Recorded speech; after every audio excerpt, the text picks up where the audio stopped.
அல்லேலூயா. மீண்டுமாக நாம் இந்த மாலை வேளையிலே கர்த்தருடைய வார்த்தைக்கு நிறை கடந்து வந்திருக்கிறோம். ஒரு வசனத்தை நாம் வாசிக்க போகிறோம். வாசித்து கர்த்தருடைய வார்த்தைக்கு நிறை கடந்து போவோம். ஓசியாவின் புஸ்தகம் 3ஆம் அதிகாரம் 4-5 வசனங்களை வாசிங்கள். ஓசியா 3, 4 and 5.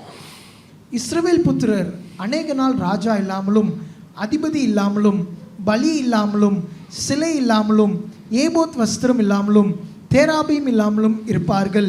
பின்பு இஸ்ரவேல் புத்திரர் திரும்பி தங்கள் தேவனாகிய கர்த்தரையும் தங்கள் ராஜாவாகிய தாவீதையும் தேடி கடைசி நாட்களில் கர்த்தரையும் அவருடைய தயவையும் நாடி அஞ்சிகையாய் வருவார்கள். கண்களை மூடுவோம். நல்ல தகப்பனே, எங்கள் சர்வ வல்லமை உள்ள ஆண்டவரே, இந்த அருமையான நாளுக்காக உமக்கு நன்றி. கிருபையுள்ள கரத்தில் எங்களை தாழ்த்துகிறோம். மகிமையின் தேவன் இம்மட்டுமாக எங்கள் மதியில் நீர் மகிமைப்பட்டபடினால் உமக்கு ஸ்தோத்திரம். அசைவாடின தயவுக்காக உமக்கு நன்றி. இப்பொழுதும் தேவ ஆவியானவர் உம்முடைய வார்த்தைகளை எங்கள் மதிலே அனுப்ப போகிற தயவுக்காக உமக்கு ஸ்தோத்திரம். அக்கினி விளம்பான அக்கினி நாவுகளான நம்முடைய வார்த்தைகள் எங்கள் மதிலே கடந்து வரும்படி நாங்கள் செபிக்கிறோம். ஆண்டவரே, பலிபிடத்தில் எங்களை சமர்ப்பிக்கிறோம். மகா பரிசுத்த ஸ்தலத்துக்குள் பிரவேசிக்கத்தக்கதாக எங்கள் மாம்சங்களை சுட்டெரித்து உம்முடைய வார்த்தை எங்களுக்குள்ளே கடந்து வரும்படி நாங்கள் செபிக்கிறோம். ஆண்டவரே, தேவனாகிய கர்த்தர் எங்களுக்கு கொடுத்திருக்கிற இந்த சந்தர்ப்பத்திற்காக ஸ்தோத்திரம். எங்கள் சபையை ஆயத்தப்படுத்திக் கொண்டிருக்கிற தயவுக்காக உமக்கு நன்றி. வார்த்தைகள் உம்மிடத்திலிருந்து வருவதாக மனுஷனை மறைத்து தேவ ஆவியானவர் வெளிப்படும்படி நாங்கள் செபிக்கிறோம். கிருபையுள்ள கரத்தில் தாழ்த்துகிறோம். மகிமை மூடட்டும் ஆண்டவரே. எந்த டிஸ்ட்ராக்ஷனும் இல்லாதபடி கர்த்தர் பாதுகாத்துக் கொள்வீராக. எங்கள் ஆண்டவர் இயேசு கிறிஸ்துவின் நாமத்தில் ஒப்பு கொடுத்து ஜெபிக்கிறோம் எங்கள் ஜீவனுள்ள நல்ல பிதாவே. அல்லேலூயா. ஓசியாவின் புஸ்தகம் 3ஆம் அதிகாரம் 4-5 வசனம். தொடர்ச்சியாக நாம் நேற்றிலிருந்து ஒரு தொடர் வேதபாட வகுப்பாக இதை பார்த்து கொண்டே இருக்கிறோம். நேற்றைய தினத்தில் கூட நாம் இஸ்ரவேல் புத்திரரை குறித்து அவர்கள் மீண்டும் வருவதை குறித்தான தீர்க்க தரிசன ஓமையில் எப்படி நிறைவேறி இருக்கிறது, அதில் நடக்கிற சம்பவங்கள், இனி என்ன நடக்கப் போகிறது என்பதெல்லாவற்றையும் நாம் பார்த்தோம். இன்று காலை வேளையிலே அதற்கு நடுவில் நடக்க வேண்டிய ஒரு மிக முக்கியமான யுத்தம். அந்த யுத்தம் எப்படி நடக்கும், எங்கெங்கே நடக்கும், யார் யாருக்கு நடக்கும், அதனுடைய விளைவுகள் என்ன, எவ்வளோ பேர் பாதிக்கப்படுவார்கள், அதனுடைய முடிவு எப்படி இருக்கும் என்பது எல்லாவற்றையும் இன்றைக்கு காலை வேளையில் நாம் பார்த்தோம். இப்பொழுது இன்று காலை உள்ள பாடத்தினுடைய தொடர்ச்சியை தான் இப்பொழுதும் பார்க்க போகிறோம். ஓசியாவின் புஸ்தகம் 3ஆம் அதிகாரம் 5வது வசனம் சொல்லுகிறது, இஸ்ரவேல் புத்திரர் திரும்பி தங்கள் ராஜாவாகிய தாவீதையும் கடைசி நாட்களில் கர்த்தரையும் அவருடைய தயவையும் நாடி அஞ்சிக்கையாய் வருவார்கள் அப்படின்னு இருக்கு. பொதுவாக இயேசு கிறிஸ்துவின் வருகையை குறித்து, அவருடைய 2ஆம் வருகை, சபை எடுத்துக்கொள்ளப்படுதல், அதாவது ரகசிய வருகை நம்ம சொல்கிறோம். பொதுவாக ஒரு சிலர்லாம் சொல்லுவாங்க, ரகசிய வருகைங்கிற வார்த்தை சபையிலேயே இது வேதத்திலே இல்லைங்க, அப்படி இருக்கும்போது எப்படி நீங்கள் சொல்கிறீங்க, அது ஏதோ ஒரு குறிப்பிட்ட காலத்தில் வந்ததான ஒரு உபதேசம் அப்படின்னு சொல்லுவாங்க. ரகசிய வருகைக்கான ஆதாரங்கள் பழைய ஏற்பாடு புதிய ஏற்பாடு எல்லாற்றிலும் இருக்கிறது. அதுலேயும் ஏன் அந்த ரகசிய வருகை அப்படின்னு நம்முடைய பரிசுத்தவான்கள் சொல்லி வச்சாங்க அப்படின்னா, இன்றைக்கி மாதிரி அன்றைக்கி வேதம் கிடைக்கிற காலகட்டம் அல்ல. அது மட்டும் இல்லை, ஆராய்ந்து பார்க்கக்கூடிய அளவுக்கு படிப்பறிவும் குறைவாக இருந்த காலகட்டத்தில் அன்றைக்கி உள்ள பரிசுத்தவான்கள் என்ன பண்ணாங்க, பகிரங்க வருகைக்கும் சபை எடுத்துக்கொள்ளப்படுதலுக்கும் இருக்கிற வித்தியாசத்தை தெரியப்படுத்தணும். ஸோ அப்போ சபைக்கு அது புரியறதுக்காக அவங்க என்ன பண்ணாங்க, ரகசிய வருகை அப்படின்னு சொல்லி வச்சாங்க. ஸோ அதனால் அது தப்பு கிடையாது, அன்றைக்கி உள்ள ஜனங்களுக்கு புரிவதற்காக அப்படி சொல்லி வச்சாங்க. ஆனால் இன்றைக்கி சபை அதை புரிந்து கொள்ளுகிற இடத்துக்கு வந்திருக்கு. அந்த ரகசிய வருகைக்கு இன்னொரு வார்த்தை என்னென்னா, சபை எடுத்துக்கொள்ளப்படுதல், ராப்சர் அப்படின்னு நம்ம சொல்கிறோம் இல்லையா. 1 தெசலோனிக்கேயர் 4:16-17 சபை எடுத்துக்கொள்ளப்படுவதாக சொல்லப்படுகிறது. அந்த எடுத்துக்கொள்ளப்படுதலை குறித்து அதுக்கு தான் இப்பொழுது சபை காத்திருக்கு. அதான் நீங்கள் புரிஞ்சுக்கணும். அதாவது இயேசு கிறிஸ்துவினுடைய 1ஆம் வருகை 2 பகுதியாக இருந்தது. ஒன்று, இயேசு பலியாக வேண்டும், உலகத்தின் பாவத்தை சுமந்து தீர்க்க வேண்டும். 2வது, அவர் இந்த உலகத்தை 1000 வருடம் அரசாட்சி செய்ய வேண்டும். இந்த 2 பகுதி சேர்ந்தது தான் இயேசு கிறிஸ்துவின் வருகை. ஆனால் அந்த 1வது வருகையில் இஸ்ரவேல் ஜனங்கள் தவறவிட்ட ஒரு விஷயம் என்னென்னா, அவர் உலகத்தின் பாவத்தை சுமந்து தீர்க்கணும் அப்படிங்கிறத அவங்க விட்டுட்டாங்க. அதை தீர்க்க தரிசனமாக யோவான் உரைக்கிறார், இதோ உலகத்தின் பாவத்தை சுமந்து தீர்க்கிற தேவாட்டுக்குட்டின்னு சொல்கிறாரு. ஆனால் அதே யோவான் தான் பின்னாடி இயேசுவை பார்த்து ஒரு கேள்வி கேட்குறாரு, வருகிறவர் நீர் தானா, இன்னொருவர் வர காத்திருக்க வேண்டுமா? காரணம் என்னென்னா, டிஃபால்ட்டாக அவங்களுடைய மைண்டில் அவங்களுடைய மேசியா ராஜாவாக வருவார், ஆளுகை செய்வார், பூமி அனைத்தும் அவங்க கண்ட்ரோலில் இருக்கும் அப்படின்னு தான் அவங்க மைண்டில் இருந்துச்சே ஒழிய, அதனுடைய முதல் பகுதி, அதாவது இயேசு சிலுவையில் மரிக்க வேண்டும், உயிர்த்தெழ வேண்டும், அந்த கான்செப்டே இல்லை. ஆனால் அவங்களுக்கு இருந்துச்சு, பைபிளில் சொல்லப்பட்டிருந்தது. உதாரணமாக ஏசாயா புஸ்தகத்தில் இருக்குது. அதாவது நீங்கள் பழைய ஏற்பாட்டை மட்டும் நீங்கள் எடுத்துக்கிட்டிங்கன்னா, இயேசுவினுடைய கன்னி பிறப்பு, இயேசு கிறிஸ்து எப்படி ஒரு கன்னியின் வயிற்றில் பிறந்தாரோ அதில் ஆரம்பித்து உயிர்த்தெழுதல் வரைக்கும் இருக்கிற எல்லா காரியங்களும் பழைய ஏற்பாட்டில் அவர்களுக்கு சொல்லப்பட்டது. உதாரணமாக இயேசுவினுடைய கன்னி பிறப்பு வந்து ஏசாயா புஸ்தகத்தில் சொல்லப்பட்டிருக்கு. இதோ ஒரு கன்னிகை கர்ப்பவதியாகி குமாரனை பெறுவாள். அது மட்டுமல்ல, அவர் வருகிற காலத்தில் ஒரு நட்சத்திரம் வரும். இதை வந்து பிலேயாம் சொல்வார், யாக்கோபிலே ஒரு நட்சத்திரம் தோன்றும் அப்படிம்பார். அதற்கு பிறகு இயேசு கிறிஸ்துவினுடைய சிலுவை பாடுகள் ஏசாயா புஸ்தகத்தில் தெளிவாக சொல்லப்பட்டிருக்கு. அவருடைய வஸ்திரத்தின் மேல் சீட்டு போடுதல் அது வந்து சங்கீதத்தில் சொல்லப்பட்டிருக்கிறது. அப்புறம் இயேசு கிறிஸ்துவினுடைய மரணம் யாக்கோபுக்கு வெளிப்படுத்தப்பட்டது. சிங்கத்தை போலவும் கிழச்சிங்கத்தை போலவும் யூதா பணங்கி படுத்தான், அவனை எழுப்புகிறவன் யார்? இயேசு கிறிஸ்துவினுடைய உயிர்த்தெழுதல் யோபுவுக்கு சொல்லப்பட்டிருக்கிறது. இதோ என் மீட்பர் உயிரோடு கூட இருக்கிறார், அந்நிய கண்கள் அல்ல என் சொந்த கண்களே அவரை காணும். இயேசு கிறிஸ்துவின் இரண்டாம் வருகை பகிரங்க வருகை ஏனோக்குக்கு சொல்லப்பட்டது. இதோ 1000 பரிசுத்தவான்களோடு தேவன் பூமியை நியாயம் தீர்க்க வருகிறார். அப்போ வயசு பாருங்கள், கன்னி பிறப்பிலிருந்து இரண்டாம் வருகையில் வந்து அவர் ஆளுகை செய்கிற வரைக்கும் பழைய ஏற்பாட்டில் அவர்களுக்கு தெளிவாக கொடுக்கப்பட்டது. அது மாத்திரமல்ல, அவருடைய சிலுவை மரணத்தினுடைய இன்ச் பை இன்ச் அவர் எப்படி மறிக்க வேண்டும், என்ன செய்ய வேண்டும், எல்லாமே கொடுக்கப்பட்டிருந்துச்சு. ஆனால் அவர்கள் பண்ண ஒரே ஒரு மிஸ்டேக் என்னென்னா, தங்களுடைய ஃபோக்கஸ் முழுக்க இயேசு ராஜாவாக வருவார், ஆளுகை செய்வார்னே அவங்க ஃபோக்கஸ் பண்ணிட்டாங்க. அதனால் இயேசு கிறிஸ்துவினுடைய மரணம், அவருடைய உயிர்த்தெழுதல், அதன் மூலமாக பாவ மன்னிப்பு, இதை எதையுமே யூதர்கள் கான்சென்ட்ரேட் பண்ணவே இல்லை.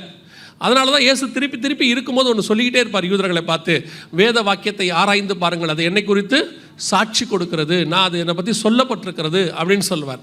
ஸோ அவங்க முதலாவது அந்த பார்ட்டை விட்டதுனால ரெண்டாவது ஆளுகை செய்ய வேண்டியது இனிமேல் தான் நடக்க போகுது. அந்த முதலாவது பகுதியை அவங்க மிஸ் பண்ணதுனால இன்றைக்கி ரட்சிப்பு அவங்க கையை விட்டு நம்ம கைக்கு வந்துருச்சு.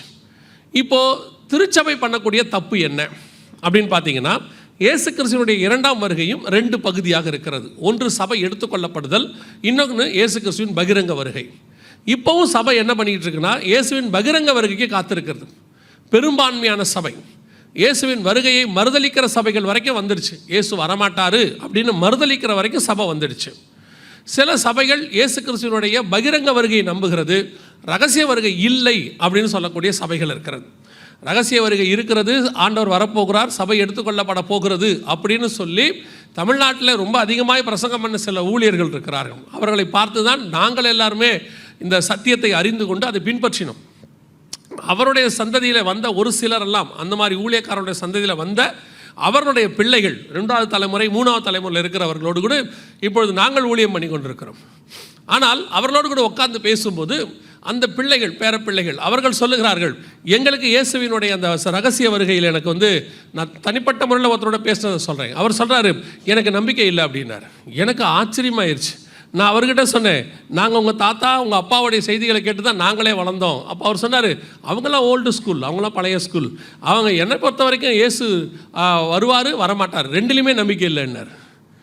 நான் கேட்டேன், ஏன் அப்படி சொல்கிறீங்கன்னு. வருவார் என்பதற்கு நீங்கள் ஆதாரம் கொடுக்குறீங்க, வரமாட்டாருங்கிறதுக்கும் ஆதாரம் கொடுக்குறாங்க, அதனால் நான் எதையுமே மனசில் வச்சுக்கிறது இல்லைன்னாரு. யோசித்து பாருங்கள், 3வது தலைமுறை 2வது தலைமுறையில் ஒரு தலைமுறை மறுதளிக்கிற இடத்துக்கு வந்துடுச்சு. யோசித்து பாருங்கள், 2 தலைமுறையிலே இப்படி ஆகிப்போச்சுன்னா யூதர்கள் 2000 வருஷம் கழித்து இயேசுவை மறுதளிக்கிறான். இப்போ யார் இதில் மோசமானவங்கன்னு பாருங்கள். இன்றைக்கி ஆவிக்குரிய சபைகளுடைய 2வது தலைமுறை ரொம்ப மோசமாக இருக்கிறது, மிக மோசம். இயேசுவினுடைய வருகைக்கு சபை ஆயத்தப்படுறதுல இன்றைக்கி உள்ளதான கண்டிஷனில் இயேசு வருவாருங்கிறத அவங்க மறந்துட்டாங்க. ஒரு சிலர் மறுதளிச்சுட்டாங்க, இயேசு வருவாருங்கிற நம்பிக்கை இல்லை. காரணம், இன்றைக்கி உலகத்தில் உள்ளக்கூடதான அந்த ஃபேண்டசி வேர்ல்டு அல்லது இந்த உலகத்தில் இன்றைக்கி காணப்படக்கூடியதான சபைகளுக்குள்ளே இருக்கக்கூடியதான களியாட்டங்கள், இது எல்லாம் என்ன செஞ்சுக்கிட்டு இருக்குன்னா, இயேசுவின் வருகையை மறக்க பண்ணிக்கிட்டு இருக்கு. இன்னும் சபைக்கு ஆயத்தப்படுத்துகிற வேலையை சபைகள் செய்யவில்லை, ஆவிக்குரிய சபைகள் ஆயத்தப்படவில்லை. அதான் உண்மை. ஏதோ இயேசு வராருன்னு நீங்கள் பாட்டு பாடிட்டீங்கன்னா ஆயத்தப்பட்டுட்டீங்கன்னு அர்த்தமே கிடையாது. ஆயத்தப்படுகிறவன் வெறும் பாட்டு மட்டும் பாட மாட்டான், ஆயத்தப்படுவான். அதான் உண்மை. அப்போ இன்றைக்கி இயேசுனுடைய அந்த முதலாவது சபை எடுத்துக்கொள்ளப்படுதலுக்கு எந்த அளவுக்கு சபை ஆயத்தமாக இருக்கிறது. அப்போது புதிய ஏற்பாட்டில் சொல்லப்பட்ட விஷயங்கள் நிறைய இருக்குது. ஆனாலும் பழைய ஏற்பாட்டை வாசிக்கும் போது எனக்கு ரொம்ப ஆச்சரியம். இந்த கொரோனா காலத்தில் இந்த பழைய ஏற்பாட்டை தியானிக்க அதிக நேரம் கிடச்சிச்சு. அப்போது அந்த பழைய ஏற்பாட்டை தியானிக்கும் போது நமக்கு தேவையான சபை எடுத்துக்கொள்ளப்படுதல், இயேசுவின் பகிரங்க வருகை, இது எல்லாமே மிக தெளிவாக இஸ்ரவேலருடைய பழைய ஏற்பாட்டில் கொடுக்கப்பட்டிருக்கிறது. அவங்கக்கிட்டே சொல்லி வச்சிருக்கிறார் ஆண்டவர். இப்போ நம்ம அதை பற்றின ஒரு டைம் லைன் தான் பார்க்க போகிறோம். காரணம், அன்னைக்கே அவர்களுக்கு அவ்வளோ தெளிவாக சொல்லி வச்சிருக்கிறாரு. நமக்கு புதிய ஏற்பாட்டிலே அதை சொல்லி வச்சிருக்கிறார். இன்றைக்கி நம்மக்கிட்ட முழு வேதாகமம் இருக்குது. நாம் எந்த அளவுக்கு ஆயத்தப்பட போகிறோங்கிறது தான் முக்கியமே. இப்போது சொல்கிறேன், நேற்று சொன்னது தான் திருப்பியும் சொல்கிறேன். நீங்கள் வைத்திருக்கிறதான பட்டம், பதவி, பணம், அந்தஸ்து, ஞானம், அறிவு, இது எதுவும் வருகைக்கு உதவாது. இதெல்லாம் வருகை வர வரைக்கும் உதவும் இந்த பூமியில். ஆனால் வருகைக்கு உதவ போகிறது என்ன தெரியுமா? நீங்கள் அடைகிற ஆயத்தம் மட்டும்தான் உதவ போகிறது. நீங்கள் வருகையில் போகும்போது நான் இன்ஜினியர் என்னை கூட்டிகிட்டு போங்க, நான் டாக்டர் என்னை கூட்டிகிட்டு போங்கன்னா பரலோகம் ஒன்றும் சொல்லாது. அக்கிரம செய்கைக்காரனே அப்படியே போய்டுன்னு சொல்லிடுறான். ஆனால் உண்மையும் உத்தமாக நான் ஆயத்தப்பட்டு நிற்கிறேன்னு சொல்ல பாருங்கள், பரலோகம் உள்ளே கூட்டிகிட்டு போயிட்டான். அல்லேலூயா. நீங்கள் படிக்க வேணாம், பட்டம் பட வேணாம் நான் சொல்லலை, அதெல்லாம் இருக்கட்டும். ஆயத்தம் தான் ரொம்ப முக்கியம். எப்போ வருவார் என்று காத்திருக்கிற அனுபவம் வரணும். இப்போ நம்ம வாசித்த வசனம் ஓசியா புஸ்தகத்தில் எப்படி இந்த இயேசுவினுடைய கடைசி காலத்தினுடைய அடையாளம் ஆரம்பித்து எப்படி சபை எடுத்துக்கொள்ளப்படுதல் வரைக்கும் ஒரு டைம் லைனாக அழகாக கொடுத்துருக்கிறார். அதில் என்ன பெரிய ஆச்சரியம்னா, ஒவ்வொரு சம்பவங்கள் அடுத்து என்ன நடக்கணுங்கிற ஒவ்வொரு சம்பவத்தையும் ஒன்றன் பின் ஒன்றாக அப்படியே வரிசை கிரமமாக வேதத்தில் கொடுக்கப்பட்டிருக்கு. இன்றைக்கி நம்ம எதை பார்க்க போகிறோம் அப்படின்னா, ஓசியா புஸ்தகத்தையும் யோவேல் புஸ்தகத்தையும் பார்க்க போகிறோம். நீங்கள் அதை திருப்பி வைத்துக் கொள்ளுங்கள். நம்ம அதிலிருந்து தான் இன்றைக்கி பார்க்க போகிறோம். இந்த மாலை வேளையில் இந்த ஓசியா புஸ்தகத்திலையும் யோவேலிலையும் இயேசு கிறிஸ்துவினுடைய வருகைக்கான கடைசி அடையாளங்கள் முழுக்க இருக்குது. இப்போ நம்ம கடைசி காலம் அப்படின்னு சொல்கிறோம். எது கடைசி காலம் அப்படின்னு கேட்டிங்கன்னா, எப்பொழுது பரிசுத்த ஆவியானவர் ஊற்றப்பட்டாரோ, அப்போஸ்தலர் நடபடிகள் 2ஆம் அதிகாரத்தில் இருக்குது, பரிசுத்த ஆவியானவர் ஊற்றப்பட்டாரோ அது கடைசி காலத்தினுடைய அறிகுறி என்று வேதம் சொல்லுது. அது யோவேல் புஸ்தகத்தில் சொல்லப்பட்ட தீர்க்க தரிசனத்தினுடைய நிறைவேறுதல் அப்படின்னு பேதுரு எழுதுறார். மாம்சமான யாவர் மேலும் என் ஆவியை ஊற்றுவேன் அப்படின்னு. ஸோ கடைசி காலம் அங்கேயே ஆரம்பிச்சிருச்சு. கடைசி நாட்களில் மாம்சமான யாவர் மேலும் என் ஆவியை ஊற்றுவேன். அப்போ அங்கேயே கடைசி காலங்கிறது நமக்கு ஸ்டார்ட் ஆகிடுச்சு. அப்போ இந்த 2000 வருஷமும் என்ன காலம்தான்? கடைசி காலம்தான். என்னங்க 2000 வருஷம் கடைசி காலமா அப்படின்னு கேட்டிங்கன்னா, நம்ம பார்வைக்கு 2000 வருஷம், கர்த்தருடைய பார்வைக்கு 2 நாள். அவருடைய பார்வைக்கு அது எத்தனை நாளாக இருக்குது? 2 நாளாக இருக்கிறது. அதனால் 2 நாட்களாக கடைசி நாட்கள் போய்கிட்டு இருக்குது அவருக்கு. நமக்கு தான் அது கொஞ்சம் லாங் இயர்ஸ் மாதிரி தெரிகிறது 2000 வருஷமாக. சரி, நம்ம காலத்தில் கடைசி நாட்கள் என்பதற்கான, இப்போ உங்களுக்கு தெரியும் நினைக்கிறேன், நீங்களாம் சினிமா பார்த்துருக்கீங்க தானே? என்ன நல்லா தானே போயிட்டு இருந்துச்சு, திடீர்னு இந்த கேள்வி கேட்குறீங்களே. சினிமா பார்த்துருக்கீங்களா இல்லையா? பார்க்காத மாதிரி பார்க்காதீங்க. எத்தனை பேர் ரட்சிக்கப்படுவதற்கு முன்பதாக சினிமா பார்த்தீங்க? நம்ம அப்படி போயிடுவோம். ஓகே, ஏன்னா ரட்சிக்கப்பட்ட பின்புலாம் நீங்கள் யாரும் கை தூக்க மாட்டீங்க, எனக்கு தெரியும். ரட்சிக்கப்படுவதற்கு முன்பதாக எத்தனை பேர் சினிமா பார்த்துருக்குறீங்க? ரைட். சினிமா முடியும் போது என்ன போடுவாங்க? வணக்கம் வணக்கம். பழையவைகள் எல்லாம் ஒளிந்து போயின்னு யார் சொன்னா? இன்னும் இருக்கு பாருங்க இல்லை? சரி, வணக்கம் போடுவாங்களா? அந்த வணக்கத்துக்கு முன்னாடி பார்த்தீங்கன்னா ஒரு கிளைமேக்ஸ்னு ஒன்று வரும். கிளைமேக்ஸ் வரும்போதே படம் முடிய போது நமக்கு என்ன தெரிஞ்சிடும். அந்த கிளைமேக்ஸ் ஸ்டார்ட் பண்ணும்போதே படம் என்ன செய்யுது? முடிய போது நமக்கு தெரிஞ்சிடும். அடுத்த ஒரு 10 நிமிஷம் 15 நிமிஷத்தில் என்ன செஞ்சிடும்? படம் முடிஞ்சிடும். படம் ஆரம்பிக்கும் போதே முடிவை நோக்கி தான் போகும். ஆனால் அந்த கிளைமேக்ஸ்னு ஒன்று வரும்போது நமக்கு தெரிஞ்சிடும் படம் என்னவாக போகுது, முடிய போகுது அப்படின்னு தெரிஞ்சிடும். அதே மாதிரி தான் கடைசி காலத்தினுடைய அடையாளம் பரிசுத்த ஆவியானவர் ஆரம்பிக்கும் போதே ஆரம்பிச்சிருச்சு. ஆனால் கிளைமேக்ஸுக்கு நம்ம வந்துட்டோம். அந்த கிளைமேக்ஸ்க்கான அடையாளம் என்ன, நம்ம நெருங்கிட்டோம் அப்படிங்கிறதுக்கு கடைசியான அடையாளம் என்ன அப்படின்னா, ஓசியா 3:5 இஸ்ரவேல் புத்திரர் கடைசி நாட்களில் அஞ்சிக்கையாய் திரும்பி வருவார்கள் அப்படின்னு இருக்கு. இதை தான் நாங்கள் நேற்றுலேருந்து சொல்லிகிட்டே இருக்கிறோம். இஸ்ரவேல் புத்திரர் திரும்பி வருவது ஒரு அடையாளம். அவர்கள் தங்கள் சுய தேசத்துக்கு வருவது மிக முக்கியமான ஒரு அடையாளம். ஏசாயா 43 ஆண்டவர் சொல்கிறாரு, வடக்கை பார்த்து கொடு என்றும் தெற்கை பார்த்து வைத்திராதே என்றும் ஆண்டவர் சொல்கிறாராம். பூமியின் கடையாந்தரங்களிலிருந்து என் குமாரரையும் குமாரத்தையும் நான் வரவழைத்தேன் அப்படின்னு சொல்கிறார். ஸோ இஸ்ரவேல் புத்திரர் திரும்பி வருவது கிளைமேக்ஸ், நமக்கு கொடுக்கப்படுகிற கிளைமேக்ஸில் உள்ளதான ஒரு அடையாளம். இப்போ இஸ்ரவேல் புத்திரர் என்ன செய்ய ஆரம்பிச்சிட்டாங்கன்னா, திரும்பி வர தொடங்கிட்டாங்க. இது ஒரு மிக முக்கியமான வீடியோ. எதற்காக இந்த வீடியோ நாங்கள் மிக முக்கியமாக சொல்கிறோம் அப்படின்னு பார்த்தீங்கன்னா, பின்னாடி இருக்கிற அந்த ஃப்ளைட்டு எங்கேருந்து அவங்க வந்தால் லாஸ்ட்டாக இறங்கினாங்கன்றது உங்களுக்கு சொல்லும், பார்த்தா தெரியும். அது எங்கேருந்து வந்திருக்கு? பின்னாடி தெரிஞ்சு பாருங்கள். அந்த ஃப்ளைட் எங்கேருந்து வந்திருக்கு? உக்ரைன்லேருந்து வந்துச்சு. அவங்க புறப்பட்டு வந்த அடுத்த சில மாதங்கள், சில வாரங்கள் தான் நினைக்கிறேன், அந்த ரஷ்யா உக்ரைன் வார் ஸ்டார்ட் ஆகிடுச்சு.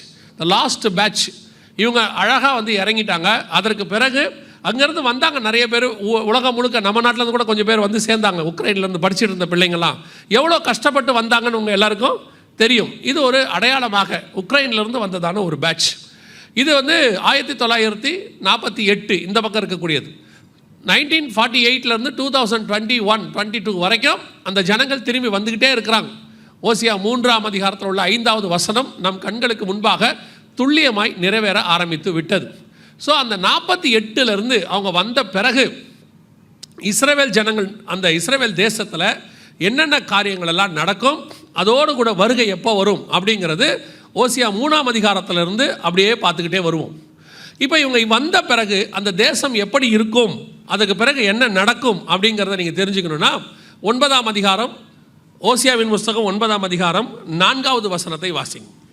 அவர்கள் கர்த்தருக்கு திராட்சரசத்தின் பானபலியை வார்ப்பதும் இல்லை, அவருக்கு அங்கீகரிப்பாய் இருப்பதும் இல்லை.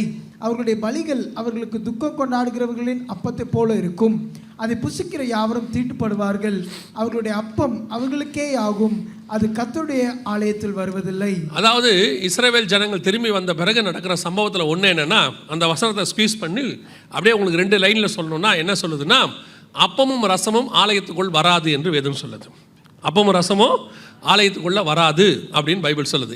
ஏன் அப்படின்னு கேட்டால், அந்த 4ஆம் அதிகாரத்திலிருந்து அவர்கள் என்னென்னலாம் செய்வாங்க, கர்த்தரை விட்டு எப்படி தூர போவாங்க அப்படிங்கிறது அங்கே சொல்லப்பட்டிருக்கிறது 9ஆம் அதிகாரம் 4ஆம் வசனம் வரைக்கும். அதனால் கர்த்தர் அவங்களுக்கு கொடுக்கக்கூடியதான ஒரு தண்டனையை தான் அந்த 4வது வசனம் சொல்லுது. இஸ்ரவேலரை பற்றி உங்களுக்கு தெரியும், பழைய ஏற்பாட்டில் நிறைய நீங்கள் வாசித்திருப்பீங்க. குறிப்பாக நியாயாதிபதிகள் புஸ்தகத்தை நீங்கள் வாசித்து பார்த்தீங்கன்னா, அவர்கள் தேவனுக்கு கிட்ட வருவாங்க, ஆண்டவர் அவங்களை கூட்டிகிட்டு வருவார். அப்புறம் அவங்க ஒரு ராஜா கொடுப்பார் அல்லது ஒரு நியாயாதிபதி கொடுப்பார். ஒழுங்காக இருப்பாங்க கொஞ்ச நாள், அதுக்கு பிறகு அவங்க தேவனை விட்டு தூரம் போக தொடங்குவாங்க, மற்ற இனத்தாரோட கூட இணைந்து சோரம் போக தொடங்குவாங்க. அப்புறம் கர்த்தர் யாரையாவது வந்து எச்சரிப்பார், கேட்க மாட்டாங்க. அப்புறம் யாருக்கிட்டையாவது பிடிச்சி கொடுப்பார். ஒரு 10 வருஷம் 20 வருஷம் மோவாபியர், மீதியானியர், அப்புறம் கானானியர், யாருக்கிட்டையாவது கொடுப்பார். அப்புறம் அவங்க அடிக்கிற அடியில் இவங்க கதறுவாங்க. திருப்பி இவங்களை ரிலீஸ் பண்ணுறதுக்கு ஒரு ரட்சகனை எழுப்புவார். எப்தா, அப்புறம் பாராக்கு, கிதியோன், சிம்சோன், இப்படி எழுப்புவார். அப்புறம் ஒரு 20 வருஷம் ஒழுங்காக இருப்பாங்க, திருப்பி தேவனை விட்டு தூரம் போவாங்க, திருப்பி எச்சரிப்பார், திருப்பி பிடிச்சி கொடுப்பாரு, திருப்பி கதறுவாங்க, திருப்பி ஒருத்தனை எழுப்புவார், திருப்பி ஒழுங்காக இருப்பாங்க. இது ரொட்டீனாக நடக்கும். நியாயாதிபதிகளில் பார்த்தீங்கன்னா சொல்லிக்கிட்டே வருவார், இத்தனை வருஷம் ஒழுங்காக இருந்தாங்க, இத்தனை வருஷம் சோரம் போனாங்க, இவனை எழுப்பின சொல்லிக்கிட்டே வருவார். இது இஸ்ரவேல் புத்திரருடைய சுபாவம், அவங்களுடைய யூஷுவல் சுபாவம். இது இஸ்ரவேல் புத்திரருடைய சுபாவம் மட்டும் இல்லை, சபையினுடைய சுபாவமும் இதுதான்.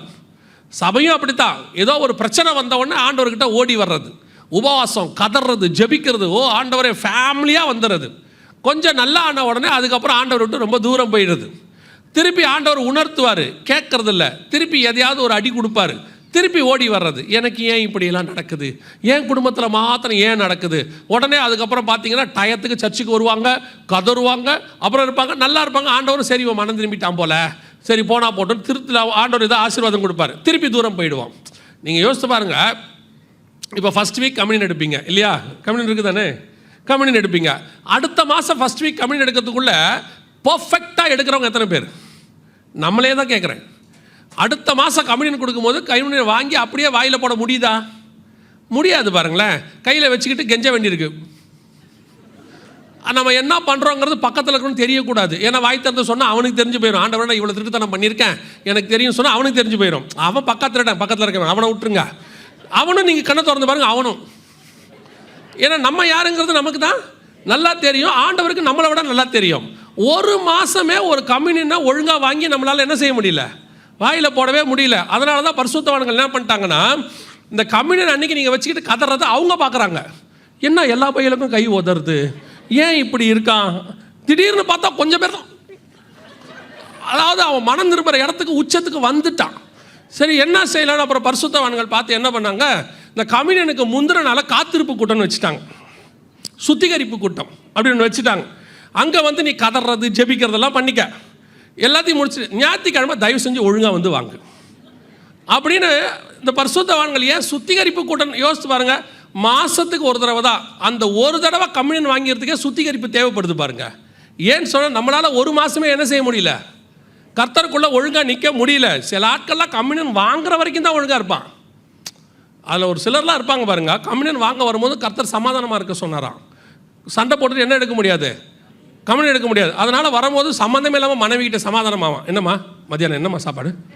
அந்த அம்மாவுக்கு யோசி, நல்லா தானே திட்டிக்கிட்டு இருந்தான், ஏன் திடீர்னு இருந்தாலும் நல்லா பேசுகிறான், என்னவா இருக்கும் அப்படின்னு ரொம்ப நாள் அந்த அம்மாவுக்கு புரியாமல் இருந்துச்சு. அப்புறமா தான் புரிஞ்சு, ஓ இன்னைக்கு கம்யூனியன் போல பாவி மனம் திரும்புகிறான் அப்படின்னு. மனம் திரும்பிடுவார், கம்யூனியன் எடுத்துருவார். திருப்பி போகும்போது அதே சிங்கம் திருப்பி எட்டி பார்க்கும். போகும்போது திருப்பி அடுத்த மாதம் முதல் வாரம் தான் திருப்பி கேட்பாரு, என்னம்மா நல்லா இருக்கியா? அந்த அம்மா, நீ போய் வண்டி எடுத்துட்டு முதல்ல நீ சும்மா மாதத்துக்கு ஒரு நாள் மனம் திரும்புற நீ பாட்டு. நம்மளால் ஒரு மாதமே என்ன செய்ய முடியல, ஒழுக்கமாக இருக்க முடியல, நம்மளால் இருக்க முடியல. பாருங்க, இஸ்ரவேல் புத்திரர் பரவாயில்ல, ஒரு 5 வருஷம் 10 வருஷம் ஒழுங்காக இருந்திருக்கான், அப்புறமா தான் சோரம் போகிறான். இப்போ ஆண்டவர் பார்க்குறாரு, இது இப்படியே நடந்துக்கிட்டே இருக்குது, ஒவ்வொரு நாளும் நடக்குது. அப்புறம் ஒரு நாள் ஆண்டவர் சொல்கிறாரு 9ஆம் அதிகாரம் 4ஆம் வசனத்தில், இஸ்ரவேல் ஜனங்களை நோக்கி, அவருடைய அப்பம் அவர்களுக்கே ஆகும், திராட்சரசத்தின் பானபலியை ஆலயத்தில் வார்ப்பதில்லை. அவருடைய அர்த்தம் என்ன அப்படின்னு கேட்டிங்கன்னா, சர்ச்சுக்குள்ள அப்பமும் ரசமும் வராது, கம்யூனியன் வராதுங்கிறார். அங்கே இருக்குது பார்த்தீங்களா, அப்படி தானே இருக்குது வசனம். இஸ்ரவேல் புத்திரர் திரும்பி வந்த பிறகு, அதான் ரொம்ப முக்கியம், 1948 அவங்க திரும்பி வந்த பிறகு அப்பமும் ரசமும் கம்யூனியன் சபைக்குள்ளே வராத காலம் இது. 1948 சர்ச்சுக்குள்ள கம்யூனியன் நடக்காத காலம் இது. ஒரே காலகட்டம் கொரோனா காலகட்டம் தான் இல்லையா? கொரோனா காலத்தில் சபைக்குள்ள என்ன வரல, கம்யூனியனே வரல, அப்பமும் ரசமும் வரல. ஏன் வரல? கொரோனான்னு சொன்னீங்கன்னா சபை கொரோனா கிட்ட தோத்துருச்சுன்னு அர்த்தம். சபை கொரோனா கிட்ட தோத்துருச்சுன்னு அர்த்தம். ஏன்னா ஆண்டவர் தெளிவாக சொல்லியிருக்கிறாரு, சபையை பாதாளத்தின் வாசல்கள் என்ன செய்யாது, மேற்கொள்ளாதுன்னு இருக்க. அப்போ சபை மேற்கொண்டு ஒரு கம்யூனியனே எடுக்க விடாம ஒரு கொரோனா சபையை மேற்கொண்டுருச்சுன்னு சொன்னால் வசனம் பொய்யா போயிடுச்சுன்னு அர்த்தம். ஏன் திடீர்னு கம்யூனியன் நிறுத்தினார்? இன்னும் ஒரு படி எடுத்துக்கோங்க, மேலே போய். கம்யூனியன் என்பது ஒரு உடன்படிக்கை, தேவன் நம்மோடு கூட உடன்படிக்கை, நினைவு கூறும்படி செய்யுங்கள் என்றார். அப்போ நினைவு கூறுனா 2 பேரும். இப்போ இந்த கம்யூனியனை உடன்படிக்கையை கர்த்தர் கொஞ்ச காலம் நிறுத்தி வைக்கிறார்னா என்ன அர்த்தம்? எடுக்க விடாம தடுக்கிறார் அப்படின்னா என்ன அர்த்தம்? அப்போ உடன்படிக்கை பண்ணவங்களுக்குள்ள என்ன ஆயிடுச்சு, ஏதோ ஒரு பிரச்சனைன்னு அர்த்தம். இப்போ பாருங்க, சபை உருவானதுலேருந்து நம்ம காலகட்டத்தை நான் சொல்கிறேன், 1948 கம்யூனியன் எடுக்க முடியாத காலம்னு ஒன்று வரவே இல்லை. எப்படியாவது எடுத்துருவாங்க. ரிச்சர்ட் உம்ராண்ட் ஐயாவுடைய புக்கெல்லாம் படித்து பாருங்கள், படும் வேதனையில் பரம வெற்றி, நீங்கள் படிச்சிருப்பீங்க நிறைய பேர். அதில் போய் பாருங்கள், ஜெயிலில் அவர் கம்யூனியன் எடுப்பார். ஜெயிலில் கொடுக்குற சாப்பாடை வச்சு அங்கே இருக்கிற விசுவாசிகளோடு சேர்ந்து என்ன செய்வார், கம்யூனியன் எடுப்பார். மிஷினரிகள் பார்த்தீங்கன்னா காட்டுக்குள்ளே கம்யூனியன் எடுப்பாங்க. எப்படியாவது அந்த கம்யூனியன் கூட அவங்க என்ன செஞ்சிடறாங்க, தங்களை ஈடுபடுத்திக்கிற. காரணம் என்னென்னா, கர்த்தரோடு பண்ணக்கூடியதான உடன்படிக்கை. 6 மாதம் சபைக்குள்ள அப்பமும் ரசமும் வரல. நம்ம காலத்தில் நடந்துச்சு. ஏன் அப்படி நடந்துச்சு அப்படின்னு கேட்டால், இப்போ நீங்கள் சொல்லாதீங்க அது கொரோனா, எல்லாமே மூடிடுச்சு. இப்பவும் சொல்கிறேன், நேற்று சொன்னது நான் திருப்பி சொல்கிறேன், எல்லாம் மூடும், சபை மூடாது. நான் திருப்பி சொல்கிறேன், கட்டடத்தை எல்லாம் நம்மை சபை மூடவே மூடாது. அப்படி சபை மூடிடுச்சுன்னா கொரோனா ஜெயிச்சிருச்சுன்னு அர்த்தம். ஒரு காலம் அந்த கம்யூனிச காலத்தில், ஃபேசிசம் காலத்தில், அதை விட்டுருங்க, சில வருஷங்களுக்கு ஒரு 5 வருஷத்துக்கு முன்பாக வரைக்கும் மத்திய கிழக்கு நாடுகளில், அரபு நாடுகளில் சபை அண்டர் கிரவுண்டில் தான் நடந்துச்சு. அந்த அண்டர் கிரவுண்டில் உயிரை பணைய வச்சு கம்யூனியன் எடுத்துக்கிட்டு இருந்தாங்க. அப்போ கூட கம்யூனியன் நிற்கலை. ஏன் இப்போ நின்றுச்சு அப்படின்னு கேட்டிங்கன்னா, சபைகளுக்குள்ளே காணப்பட்ட கர்த்தருக்கு பிரியமில்லாத காரியங்கள் மட்டுமே. அதனால தான் கர்த்தர் என்ன செஞ்சிட்டார், சபைக்குள்ள கம்யூனியனை கொஞ்ச நாள் நிறுத்தி வச்சார், அப்படியே ஸ்டாப் பண்ணி வச்சார். நீங்கள் ஸ்பிரிச்சுவலாக தான் எல்லாத்தையும் பார்க்கணும். இப்போ நான் ஒரு உதாரணம் சொல்கிறேன். தாவீது காலத்தில் தேசத்தில் பஞ்சம் வருகிறது. பஞ்சம் வந்த உடனே நீங்களும் தான் நானும் தான் என்ன செய்வோம், நார்மலாக ஒரு தேசத்தில் பஞ்சம் வருது, என்ன பண்ணுவாங்க, அந்த பஞ்சத்தில் ஜனங்களுக்கு என்ன செய்யலாம், ஆகாரம் கிடைக்கிறதுக்கு என்ன செய்யலாம், அந்த பஞ்சத்தை நீக்கிறதுக்கு. இப்போ ஆகாப் என்ன செய்கிறாரு, எங்கேயாவது புல் கிடைக்குமான்னு போய் பாருங்கள், குதிரைகளுக்கு புல் கிடைக்கல, 4 பக்கமும் ஆள் அனுப்புகிறார். இதுதான் நார்மல் ராஜாவுடைய சுபாவம். ஆனால் அந்த பஞ்சம் ஏன் வந்தது என்று ஸ்பிரிச்சுவலாக யோசிக்கிறான் தாவீது. அவன் என்ன பண்ணுறான், ஆண்டவரே என் தேசத்தில் பஞ்சம் வராது, ஏன்னா என் தேசத்தை ஆளுகை செய்கிறது நீங்கள். அப்புறம் எப்படி என் தேசத்துக்குள்ளே பஞ்சம் வந்துச்சு, அவன் போய் கேட்குறான் ஆண்டவர்கிட்ட. அப்போ கர்த்தர் சொல்கிறாரு, இந்த பஞ்சத்துக்கு காரணம் சவுல் காலத்தில் சிந்தப்பட்ட இரத்தப்பழி, அதனால் இது வந்திருக்கு. அந்த இரத்தப்பழியை நீ கொஞ்சம் பேருக்கிட்ட விட்டு சரி பண்ணிவிடு, இந்த பஞ்சம் சரியாயிடும்னாரு. தாவீது அவங்கள கூப்பிட்டு தேவையான காரியத்தை செய்கிறான், பஞ்சம் தீர்ந்து போயிடுச்சு. அப்போ எந்த ஒரு உலகத்தில் நடக்கிற சம்பவத்தையும் உலகம் பார்க்குற மாதிரி தான் சபையும் பார்க்கும்னா, சபைக்கும் உலகத்துக்கும் என்ன கிடையாது, வித்தியாசமே கிடையாது. அவைகளுக்கு பின்னாடி இருக்கிற ஸ்பிரிச்சுவாலிட்டியை பார்க்கணும். அதுதான் சபைக்கான வேலை. உலகமே ஸ்தம்பிக்கிற ஒரு கொள்ளை நோய் இந்த தலைமுறையில் வந்துச்சு. நீங்கள் உலகம் பார்க்குற மாதிரியே பார்த்துருந்தீங்கன்னா உலகத்துக்கும் உங்களுக்கும் என்ன இல்லை, ஒரு வித்தியாசம் கிடையாது. அப்போ சபை பார்க்க வேண்டிய அந்த மெத்தட் என்ன? ஏன் ஆண்டவரே வந்துச்சு? இப்படி ஒரு சம்பவம் நடக்கிறதுக்கு என்ன காரணம்? சபைகளுக்குள்ள கம்யூனியன் எடுக்க முடியாதபடிக்கு ஒரு தடை வந்துருச்சு. அதை பார்த்தா நார்மலாக கொள்ளை நோய். ஆனால் இதுக்கு பின்னாடி இருக்கிற ஸ்பிரிச்சுவாலிட்டி என்ன அப்படின்னு யோசிச்சு பார்த்தீங்கன்னா, ஆண்டவர் உங்களுக்கான காரணத்தை சொல்லுவார், அதை தீர்க்கறதுக்கான ரெமிடியும் சொல்லுவார். இந்த சம்பவம் வந்ததுக்கு ஏன் இப்படி ஒரு கொரோனா வந்துச்சு, ஏன் இப்படி ஒரு காரியம் நடந்துச்சு? உலகத்தில் அது வைரஸ், எந்த மாற்று கருத்தும் இல்லை. ஆனால் சபைக்குள்ள ஏன் இப்படி வந்துச்சு அப்படின்னு பார்த்தீங்கன்னா, அந்த 2012க்கு மேலே 2020க்குள்ள இந்த 8 வருஷத்தில் நாங்கள் கூடுமான வரைக்கும் உலகம் முழுக்க போயிருக்கிறோம், பல சபைகளுக்கு போயிருக்கிறோம். கர்த்தருடைய பெரிய கிருபையினால சொல்கிறேன். கடைசி 20 வருஷம் சபை வெரி வஸ்ட். உண்மையை தான் சொல்கிறேன், சபை ரொம்ப வஸ்ட். என்ன கேட்டிங்கன்னா, சபைகளுக்குள்ளே கர்த்தர் அருவருக்கிற காரியங்கள் எல்லாம் உள்ளே வந்துடுச்சு.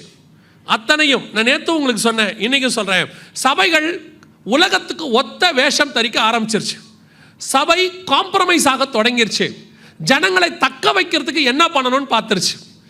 எப்பவுமே ஒரு விஷயம் நீங்கள் புரிஞ்சுக்கணும், சபை ஜனங்களுக்காக உருவாக்கப்படவில்லை, சபை தேவனுக்காக உருவாக்கப்பட்டது. தேவன் என்ன பண்ணுவார்? ஜனங்களை தனக்கேற்ற மாதிரி மாற்றுவார். இப்போ நீங்கள் இங்கே வந்திருக்கிறீங்க, நீங்கள் அத்தனை பேரும் உங்களுக்கு ஏற்ற மாதிரி சர்ச்சை மாற்றணும்னு நினச்சிங்கன்னா சபை கெட்டு போகும். சபையில் கொடுக்குற உபதேசத்துக்கு ஏற்ற மாதிரி நீங்கள் மாறணும். அப்போ தான் கிறிஸ்துவின் சாயலுக்கு ஒப்பாய் மாற முடியும். இன்றைக்கி கடைசி காலத்தில் ஜனங்களுடைய ஒரு வாஞ்சை விருப்பம் என்ன அப்படின்னா, அவங்க விரும்புகிற மாதிரி சர்ச், அவங்க ஆசைப்படுற மாதிரி சர்ச் இருக்கணும். ஒருத்தர் வந்து என்கிட்ட சொன்னார், நானும் இந்த டிஸ்ட்ரிக்டில் இந்த ஏரியாவில் எல்லா சர்ச்சும் பார்த்துட்டேன் பிரதர், ஒரு சர்ச்சு கூட சரியில்லை அப்படின்னாரு. நான் சொன்னேன், நீங்கள் சரியில்லை. ஏன்? Church it's not a perfect place. சபை முழுமையான இடம் இல்லை, சபை பர்ஃபெக்ட் பண்ணுற பிளேஸ். வெளியிருந்து வரக்கூடிய பாவியை பர்ஃபெக்ட் பண்ணுற இடம் தான் சர்ச்.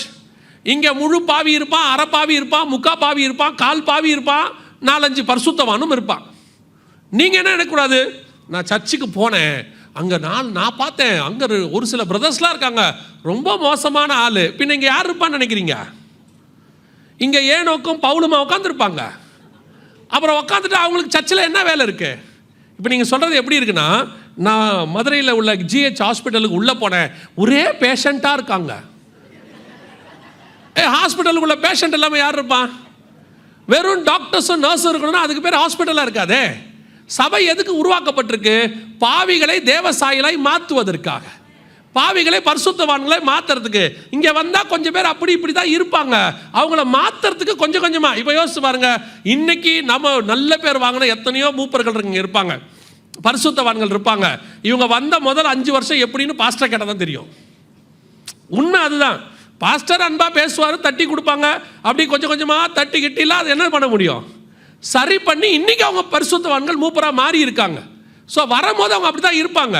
இங்கே வர பார்க்குறவங்க என்ன சொல்கிறது, அந்த சர்ச்சு நமக்கு ஏற்ற மாதிரி இல்லைங்க, நான் ஒரு பர்ஃபெக்ட் சர்ச்சு எதிர்பார்க்குறேன், அதுக்கு நான் முதல்ல பர்ஃபெக்டாக இருக்கணுமே, அப்போ தானே நான் போய் உட்காந்தவனு தான் அது பர்ஃபெக்ட் சர்ச்சு இல்லை நான் போச்சே. நல்ல சர்ச்சு கூட நான் போய் உட்காந்து என்ன பண்ணிடுறேன், பர்ஃபெக்ட் இல்லாத சர்ச்சாக மாற்றிடுறேனே. அப்போ சபை எப்படி இருக்கணும்? சபை நம்மை பர்ஃபெக்டாக மாற்றுகிற இடம். அங்கே போய் உட்காந்துக்கிட்டு நீங்கள் குறை கண்டுபிடிக்க முடியாது. அவங்க அப்படி இருக்காங்க, இவங்க இப்படி இருக்காங்க. நீங்கள் சொல்லி பாருங்கள், என் பையனை அந்த ஸ்கூலுக்கு அனுப்பிச்சேன், பாருங்கள் அங்கே 2-3 பசங்க ஃபெயில் ஆகிட்டாங்க, என்ன ஸ்கூல் இப்படி இருக்கு? உங்கள் பசங்களை நீங்கள் அனுப்புனது அவன் ஃபெயில் ஆனதை பார்க்கறதுக்கு இல்லை, உங்கள் பையன் பாஸ் ஆகிறதுக்கு. இன்றைக்கி சபையினுடைய பிரச்சனை இதான். இன்றைக்கி சபை முழுக்க முழுக்க உட்காந்துக்கிட்டு மற்ற காரியங்களை பார்க்கறதுனுடைய விளைவு என்ன ஆயிடுச்சு? சபை ஆவிக்குரிய வாழ்க்கையில் வளருவதற்கு பதிலாக சபை குறை காணுகிற இடமா மாறிடுச்சு. கொஞ்சம் கொஞ்சமாக சபை நமக்கு ஏற்ற மாதிரி இருக்கணும். நான் எப்பவும் சொல்லுவேன், எந்த ஒரு விசுவாசி எனக்கேற்ற மாதிரி சபை இருக்கணும்னு நினைக்குதோ விசுவாசி மாறாது, வளராது. எந்த ஒரு ஊழியக்காரன் விசுவாசிக்கு ஏற்ற மாதிரி சபையை மாற்றணும்னு நினைக்கிறானோ அந்த சபையும் உருப்படாது. விசுவாசி கர்த்தருக்கு ஏற்ற மாதிரி மாறணும், சபை கர்த்தருக்கு ஏற்ற மாதிரி நடக்கணும். ஏன்னா இது சபை கர்த்தருடைய மனவாட்டி. அதை மாற்றுகிற அதிகாரம் யார் கையிலும் இல்லை, அந்த அதிகாரம் மணவாளன் கையில் தான் இருக்கு. நிறைய பேர் அப்படி தான் நினைக்கிறாங்க, நமக்கு ஏற்ற மாதிரி. கொஞ்சம் ஊழியக்காரங்க எப்படி ஆகிட்டாங்க, அவங்களுக்கு ஏற்ற மாதிரி, வர்றவங்களுக்கு ஏற்ற மாதிரி. அந்த இப்போ ஒரு புது கலாச்சாரம் வந்திருக்குது, யூத்ஸ் மீட்டிங் அப்படின்னு சொன்ன உடனே சர்ச்சில் டான்ஸை போட்டுடணும். டான்ஸ் போட்டால் தான் அதுக்கு பேர் என்னது? யூத் மீட்டு எவன் சொன்னான்? யார் சொன்னா? இல்லைங்க, யூத் அதை விரும்புகிறாங்க. அவன் வேற கூட விரும்புவான். அதெல்லாம் செய்வீங்களா? அவன் வேற கொஞ்சம்லாம் விரும்புவான். செய்ய முடியுமா சர்ச்சுக்குள்ள? யூத்னா உடனே கலர் கலராக லைட்டை போட்டு புகையை போட்டு அப்படியே பலன்னு போட்டு அதுக்கு நடுவில் இருந்து 10 யூத்து ஹூன்னு வெளியே வரணும். கேட்டால் யூத் மீட்னா அப்படித்தாங்க இருக்கும். எவன் சொன்னான்? அப்புறம் யூத்து எப்படி தக்க வைக்கிறது சர்ச்சில்? அன்றைக்கி ஒரு ஊழியக்காரர் சொல்கிறாரு, யூத்தை தக்க வைக்கிறதுக்கு நாங்கள் இதெல்லாம் செய்கிறோம். இந்த மண்ணாங்கட்டி வேலையெல்லாம் நீங்கள் செய்யவே வேண்டாம். யூத்தை தக்க வைக்கணும், ஒன்றே ஒன்று தான் செய்யணும். வசனம் தெளிவாக சொல்லுது, வாலிபன் எதனால் தன் வழியை சுத்தம் பண்ணுவான்? கர்த்தருடைய வசனத்தின்படி தன்னை காத்து கொள்ளுகிறதுனால் மட்டுமே. வேற எதில் நிற்க வச்சாலும் ஓடி போயிடுவான். வசனத்தில் நிற்க வைங்க. யோவான் என்கிற யூத்து இயேசுகிட்ட வந்து சேர்ந்தான். அவன் எதில் இயேசுக்கு பின்னாடி வந்தான்? அவர் இயேசுநாதர் என்ன டெய்லி 1 மணி நேரம் டான்ஸ் போட்டுக்கிட்டு இருந்தாரா? யோசிச்சு பாருங்க. ஸ்தேவான் ஒரு யூத் இருக்கான், தேடி கண்டுபிடிக்கிறாங்க 7 பேரை. அதில் ஒருத்தன் அவன் யூத்து தான். அவன் எதில் அப்போஸ்தலர் கூட அட்டாச்மெண்ட்டாக இருந்தான்? அப்போஸ்தலர்கள் பார்த்தீங்கன்னா பேதுரு காலையில் நல்ல பிரேக் டான்ஸும், அப்புறம் வந்துட்டு பர்னபா சாயங்காலத்தில் ஒரு டிஸ்கோ டான்ஸும் போடுவார். அதனால தான் நான் இவங்களோட இருக்கிறேன்னு சொன்னானா? டான்ஸுக்கெல்லாம் நிற்க மாட்டான். நீங்கள் யூத்தை சாட்டிஸ்ஃபை சரீரத்தில் பண்ணாதீங்க, உணர்ச்சியில் பண்ணாதீங்க, உணர்வுக்குள்ளே கொண்டு வாங்க. அவன் இருதயத்துக்குள்ளே வசனம் போய்விட்டால், அவன் கண்மலையின் மேல் கட்டப்பட்டு விட்டால், எல்லா யூத்தும் கர்த்தருக்கென்று வல்லமையான சாட்சியாக எழும்பி நிற்பான். நீங்க எதை விரும்புறீங்க தெரியுமா? யூத்துக்கிட்ட அவனை என்ன பண்ணலாம்? ஒரு பாஸ்டர் சூப்பராக பண்ணியிருந்தார், நல்லா இருந்துச்சு. முதல்ல ஃபர்ஸ்ட் வர யூத்துக்கு 10 டிஷர்ட்னாரு. போடுறா போடு, ஆடி ஆஃபர்லாம் வரும் இனிமேல் சர்ச்சுக்குள்ள. எதுக்கு இதெல்லாம்? எங்கள் சர்ச்செல்லாம் எங்கள் பாஸ்டர்லாம் இப்படிலாம் பேசவே மாட்டார். நாங்களாம் அதெல்லாம் எதிர்பார்த்து வந்ததே இல்லை. நாங்கள் எதிர்பார்த்து வந்தது வசனத்தை மட்டும், கர்த்தருடைய பிரசன்னத்தை மட்டும். அதுக்குள்ளே நிற்க வச்சாங்க. 15 வருஷம் 14 வருஷம் அப்படிப்பட்ட ஊழியக்காரர்கிட்ட படித்தோம், வேற ஒன்றுமே செய்யலை. அவர் இப்போ சமீபத்தில் ஒரு வாலிப பிள்ளை ஒரு சர்ச்சை விட்டு போயிருச்சு. போன பிறகு அது எங்கள் ஏரியாவில் இருக்க வாலிப பிள்ளை. அப்போது பாஸ்டர் கூப்பிட்டு சொன்னார், உங்கள் ஏரியாவில் இருக்க அந்த வாலிப பிள்ளை இப்போ வரவே மாட்டேங்குது சர்ச்சுக்கு, அந்த பிள்ளையை கூப்பிட்டு கேளுங்க ஏன் வரமாட்டேங்குதுன்னு சொன்னார். அப்போ அந்த பிள்ளையை கூப்பிட்டு கேட்டேன், ஏம்மா சர்ச்சுக்கே போகிறது இல்லையாமே என்னான்னு கேட்டேன். அப்போ அந்த பிள்ளை சொல்லிச்சு, இல்லைண்ணே இந்த பாஸ்டரு மைக்கை பிடிச்சி நின்று பாடிக்கிட்டே இருக்காரு, பேசிக்கிட்டே இருக்காரு, கொஞ்சம் ஆக்டிவாலே இருந்துச்சு. பாஸ்டர் எப்படி இல்லை? ஆக்டிவாக இல்லை அப்படின்னுச்சு. சார் நான் கேட்டேன், இப்போ போயிருக்க பாஸ்டர் எப்படிமா இருக்காருன்னு. அவர் இந்த ஸ்டேஜில் இப்படி ஓடுறாரு, அப்படி ஓடுறாரு, குதிக்கிறாரு, பார்க்கவே உற்சாகமாக இருக்கு அப்படின்னு. நான் அதுக்கு ஒன்று சொன்னேன், அது இங்கே சொல்ல முடியாது. எங்கள் பாஸ்டர்லாம் அசையவே மாட்டார், இப்படி தான் நிற்பார், இப்படி தான் பார்ப்பார். இதுக்கு முன்னாடி உள்ள பரிசுத்தவான் கூட அப்படித்தான்.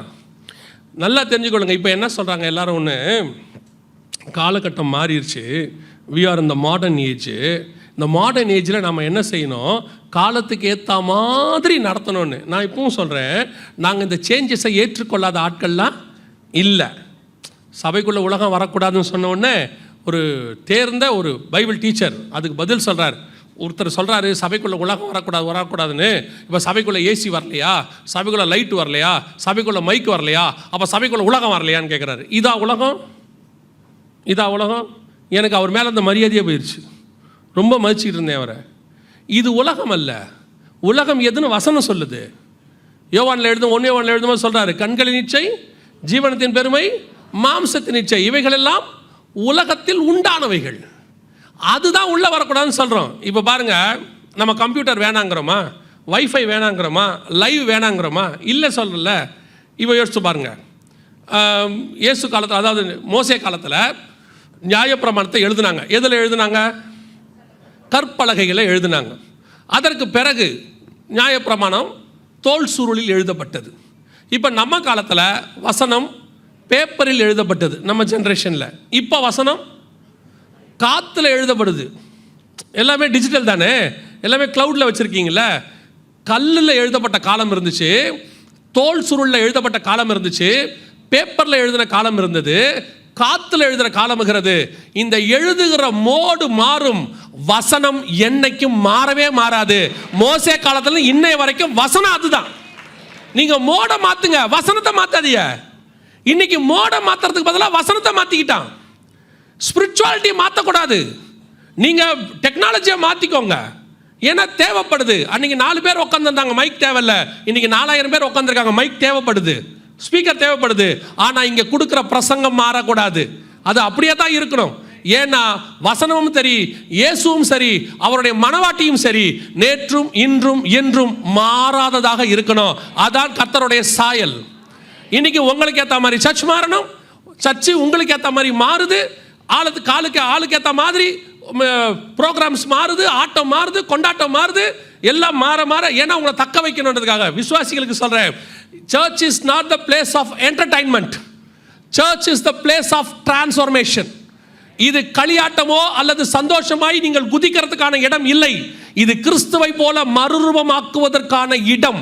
இந்த ஒரு இடம் தான் உலகத்திலேயே நீங்க மறுரூபமாகிறதுக்காக வைக்கப்பட்டது. நான் சொல்றது ஒரு இடம் தான், குட் சமாரிட்டன் மட்டும் சொல்லல, சர்ச் சபை மட்டும்தான் கிறிஸ்துவின் சாயலுக்கு மாறுவதற்காக இருக்கிற இடம். உங்களை உலக சாயலா மாத்துறதுக்கு 900 இடம் இருக்கு. சினிமா தியேட்டர் இருக்கு, டிராமா இருக்கு, பொருட்காட்சி இருக்குது, வாட்ஸ்அப் இருக்குது, ஃபேஸ்புக் இருக்குது, எல்லாம் நடக்கு. ஆனால் உங்களை தேவ சாயலா மாத்துறதுக்கு ஒரே ஒரு இடம் தான் இருக்கு, அது திருச்சபை மட்டும்தான்.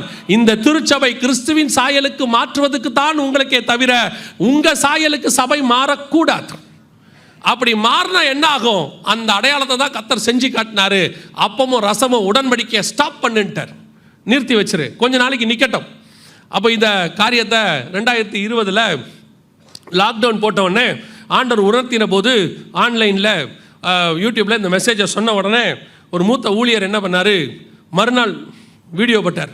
அந்த வீடியோவில் சொல்கிறாரு, அவர் சொல்கிறபடியெல்லாம் நடக்காது. மார்ச் மாதம் 22 லாக்டவுன், ஏப்ரல் மாதம் 1 நம்ம கம்யூனியன் எடுக்க போகிறோம். அவர் சொன்னார், கம்யூனியன் எடுக்க போகிறோம், எல்லாம் தயாராக இருங்க, 8 நாளில் எல்லாம் சரியாயிரும்னாரு.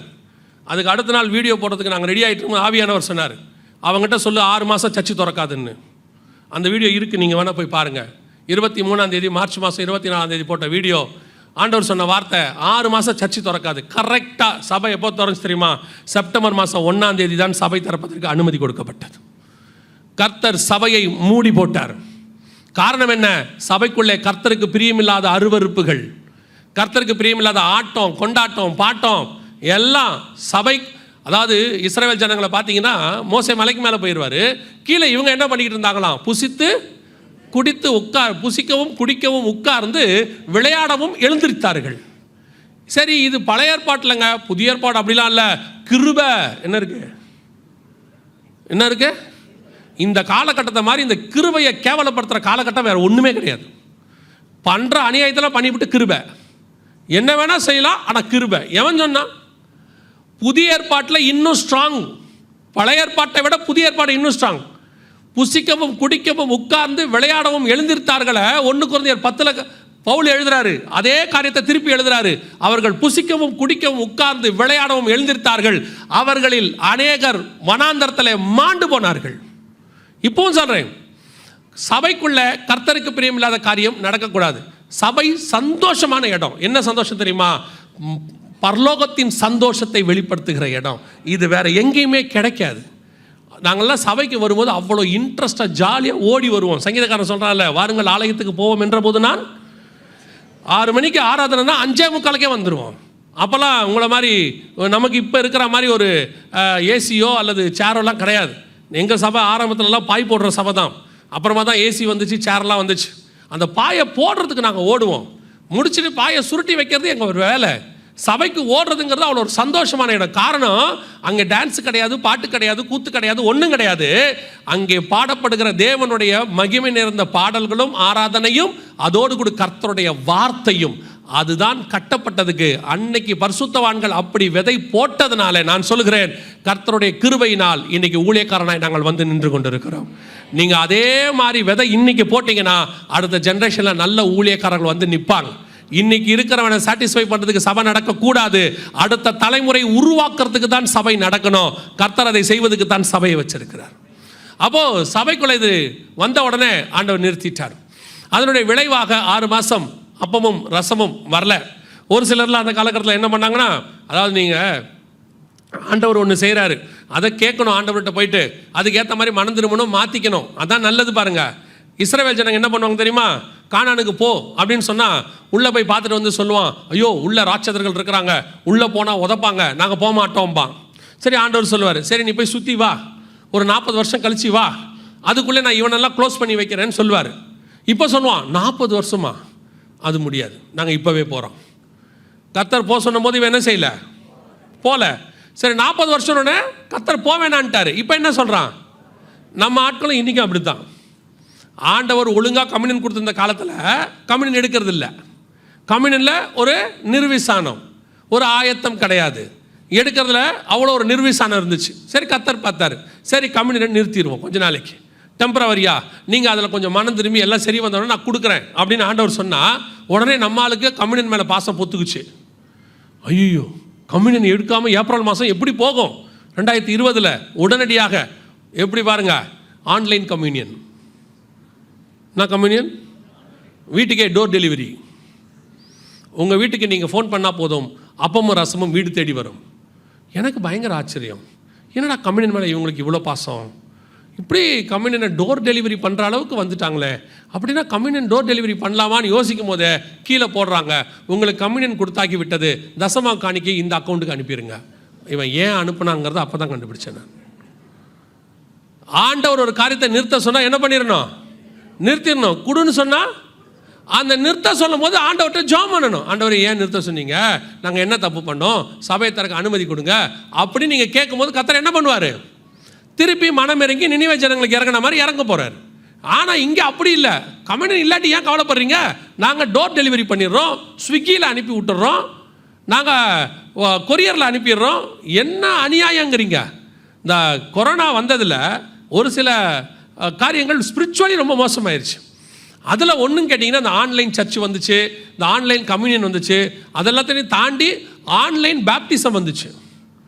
கேட்டிருக்கு பார்த்தீங்களா? அதை ஆன்லைன் பேப்டிசம். எப்படி ஆன்லைன் பேப்டிசம் உள்ளே போய் பார்த்தா பாஸ்டர் பக்கெட் தண்ணியோடு நிற்கிறார், அனௌன்ஸ் பண்ணுறாரு, நீங்களும் தண்ணி எடுத்துக்கொள்ளுங்கள். பிதா குமாரன் பரிசுத்தாவின் நாமத்தினால் தண்ணியை தூக்கி மண் மேலே தலைக்கு மேலே கொட்டிக்கிட்டார். சொல்கிறாரு, நீங்களும் கொட்டி கொள்ளுங்கள். ஞானஸ்நானம் எடுத்தாச்சு. ஆன்லைனில் நடக்காதது ஒன்றே ஒன்று தான், என்ன தெரியுமா, ஆன்லைன் அடக்காராதனை. அது மட்டும்தான் நடக்கலை. ஏன்னா அது நடக்கணும்னா கொஞ்சம் காரியம் செய்யணும். பாருங்கள், இதோ 6க்கு 3 குழி வெட்டி இருக்கிறேன், நீங்களும் வெட்டுங்கள். இதோ பாருங்கள், நான் படுத்திருக்கிறேன், அதே மாதிரி நீங்களும் படுத்துக்கொள்ளுங்கள்.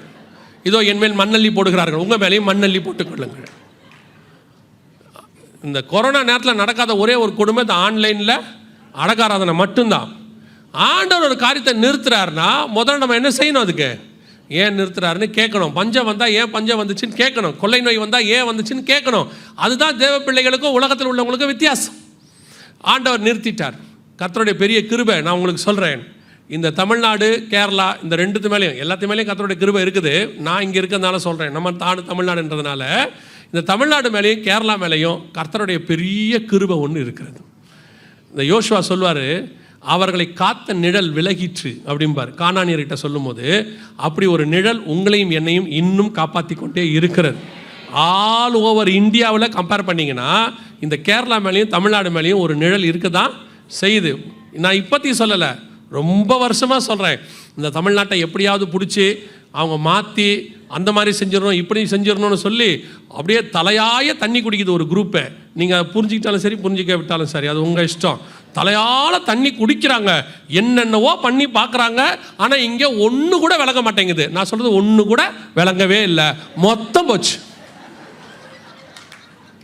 ஆமாம், நிஜம்தான். என்ன பண்ணாலும் சரி, இது மட்டும் மாட்டவே மாட்டேங்குது. அவங்களுக்கும் புரியவும் மாட்டேங்குது. இவனுங்க ஒன்றும் பார்த்தா அவ்வளோ அறிவாளியாக இல்லையே. ஆனால் எப்படி இங்கே மட்டும் நம்மளுடைய பருப்பு வேகவே மாட்டேங்குது.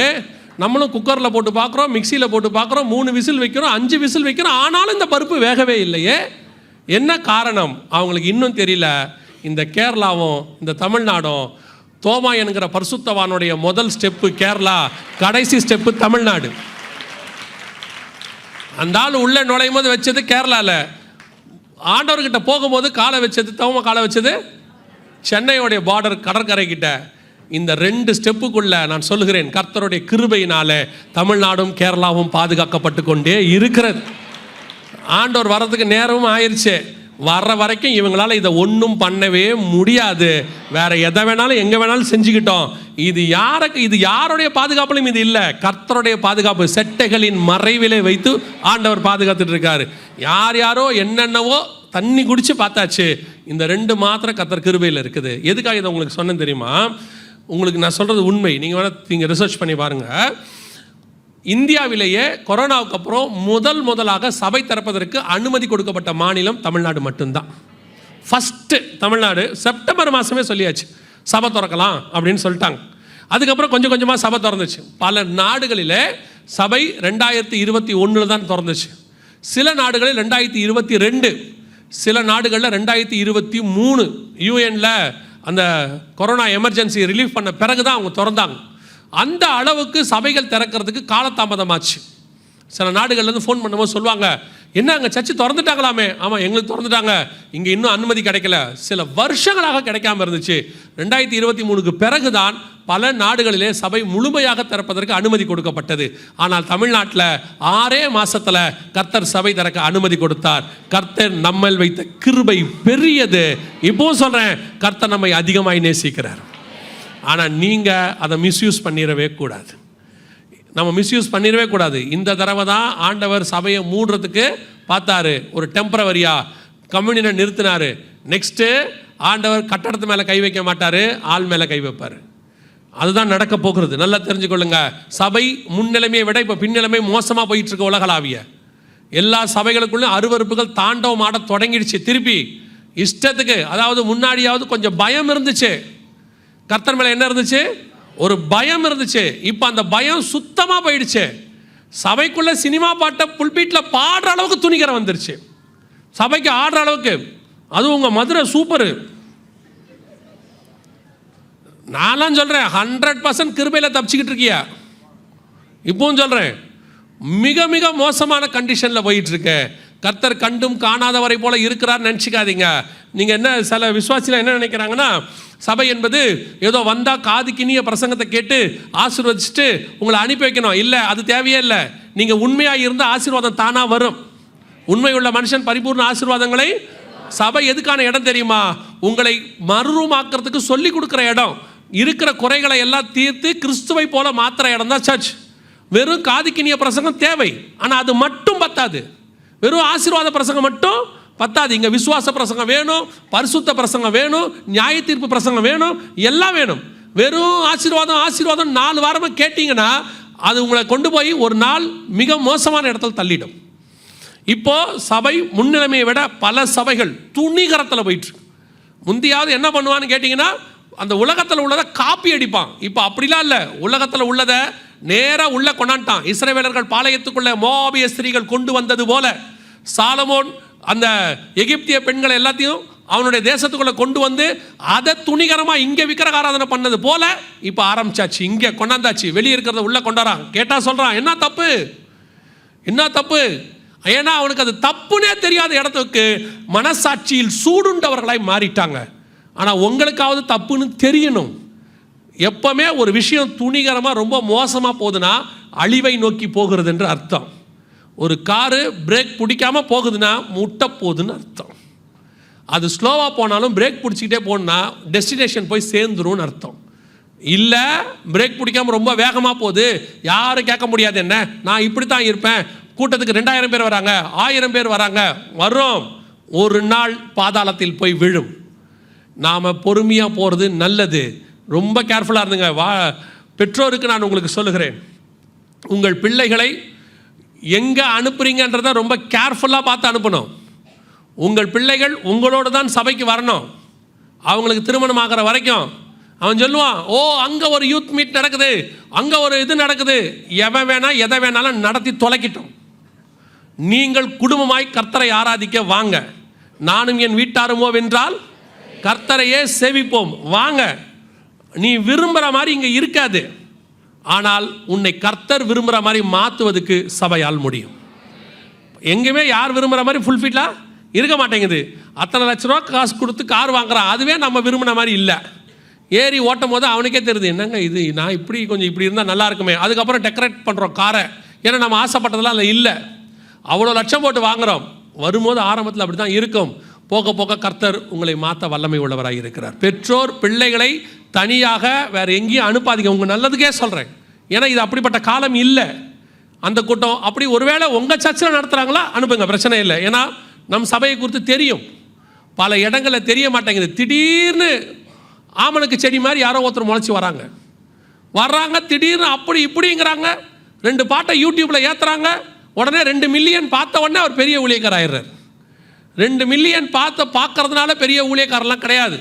கர்த்தரிடத்துல வந்து சாட்சி வாங்கணும், அதுதான் சரியான ஊழியக்காரர். அதனால் பெற்றோருக்கு திருப்பியும் நான் சொல்கிறேன், நீங்கள் வரும்போது உங்கள் பிள்ளைகளை கூட்டி கொண்டு வாருங்கள். எங்கேயாவது ஒருவேளை அனுப்புறீங்களா, உங்கள் ஊழியக்காரனுடைய அனுமதியோடு கூட அனுப்புங்க. ஏன்னா உங்களுக்கு தெரியாது எந்த கூட்டம் எப்படி என்ன ஏதுன்னு. அங்கே போய் உட்கார வச்சு அவங்க தேவையில்லாத ஸ்டஃப்பெல்லாம் போட்டு விட்டாங்கன்னா எடுக்க முடியாது. நிறைய ஊழியக்காரன் பிள்ளைகளே கெட்டுப்போச்சு. இப்போ சாட்சியாக தான் சொல்கிறேன், நிறைய ஊழியக்காரன் பிள்ளை என்னவாகி போச்சு, கெட்டுப்போச்சு. உங்கள் பிள்ளைகள் பெரிய சாதனைவாதிகளாக மாறணுமோ மாற வேணாமோ எனக்கு அது முக்கியமே இல்லை. உங்கள் பிள்ளை பரலோகத்துக்குரியவர்களாய் மாறணும், அதுதான் முக்கியம். ஏன்னா பரலோகத்துக்கு நுழையும் போது இன்ஜினியராக டாக்டரெல்லாம் அது நுழையாது, எல்லாம் இங்கேயே போயிடும். எப்பேற்பட்ட இன்ஜினியர் செத்தாலும் கேட்கும் போது பாடி எப்போ எடுப்பீங்கன்னு தான் கேட்பான். இன்ஜினியர் சாரை எப்போ தூக்கிட்டு போவீங்கன்னு கேட்க மாட்டான், பாடி எப்போ எடுப்பீங்கன்னு தான் கேட்பான். அதெல்லாம் இங்கேயோட முடிஞ்சிடும். பரலோகத்துக்கு போகிறதுக்கு உங்கள் பிள்ளைகளுக்கு பரிசுத்த வாழ்க்கை தான் முக்கியம். அதுக்கு கான்சென்ட்ரேட் பண்ணுங்கள். 2வதுக்கு மிச்ச காரியத்துக்கு கான்சென்ட்ரேட் பண்ணுங்கள். ஸோ ஆண்டவர் சொன்னபடி துல்லியமாக ஆண்டவர் மீண்டுமாக சபை திறப்பதற்கு ஒரு அனுமதி கொடுத்தார். இந்த இடைப்பட்ட காலத்தில் அங்கே சொல்லப்பட்ட தீர்க்க தரிசனங்கள் எல்லாம் நிறைவேறியது. அந்த கொரோனா பீரியடில் அதெல்லாம் நடந்துச்சு. வாசிங்க, ஓசியாவின் புஸ்தகம் 12ஆம் அதிகாரம் 1வது வசனத்தை வாசிங்க. ஓசியா 12:1 வாசிங்க. எப்ராயிம் காற்றை மேய்ந்து கொண்டற் காற்றை பின்தொடர்கிறான். அவன் நாள்தோறும் பொய்யையும் கேட்டையும் வர்ச்சிக்க பண்ணி அசிரியரோட உடன்படிக்கை பண்ணுகிறான். எகிப்துக்கு எண்ணெய் கொண்டு போகப்படுகிறது. இந்த வசனம் நல்லா கவனிச்சு பாருங்க. அங்கே ஒரு 3-4 தீர்க்க தரிசனங்கள் இருக்கு.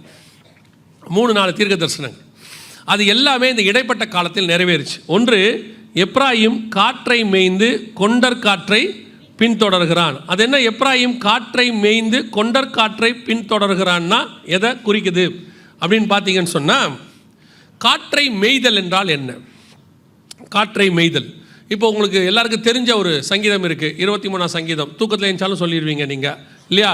கர்த்தர் அவர் என்னை புல்லுள்ள இடங்களில் ஏன் மேய்க்கிறார்? அது அதுக்கான அர்த்தம் என்ன? பொதுவாக ஆடை புல்லுள்ள இடங்களில் ஏன் மேய்க்கிறோம்? அதுக்கு ஆகாரம் இருக்குது. அதே மாதிரி கர்த்தர் என்ன ஸ்பிரிச்சுவலி என்ன செய்வார்? மேய்ப்பார் அப்படின்னு அர்த்தம். எனக்கு பசுமையான வசனங்களை கொடுத்து என்னை போஷிப்பார் அப்படின்னு அர்த்தம்.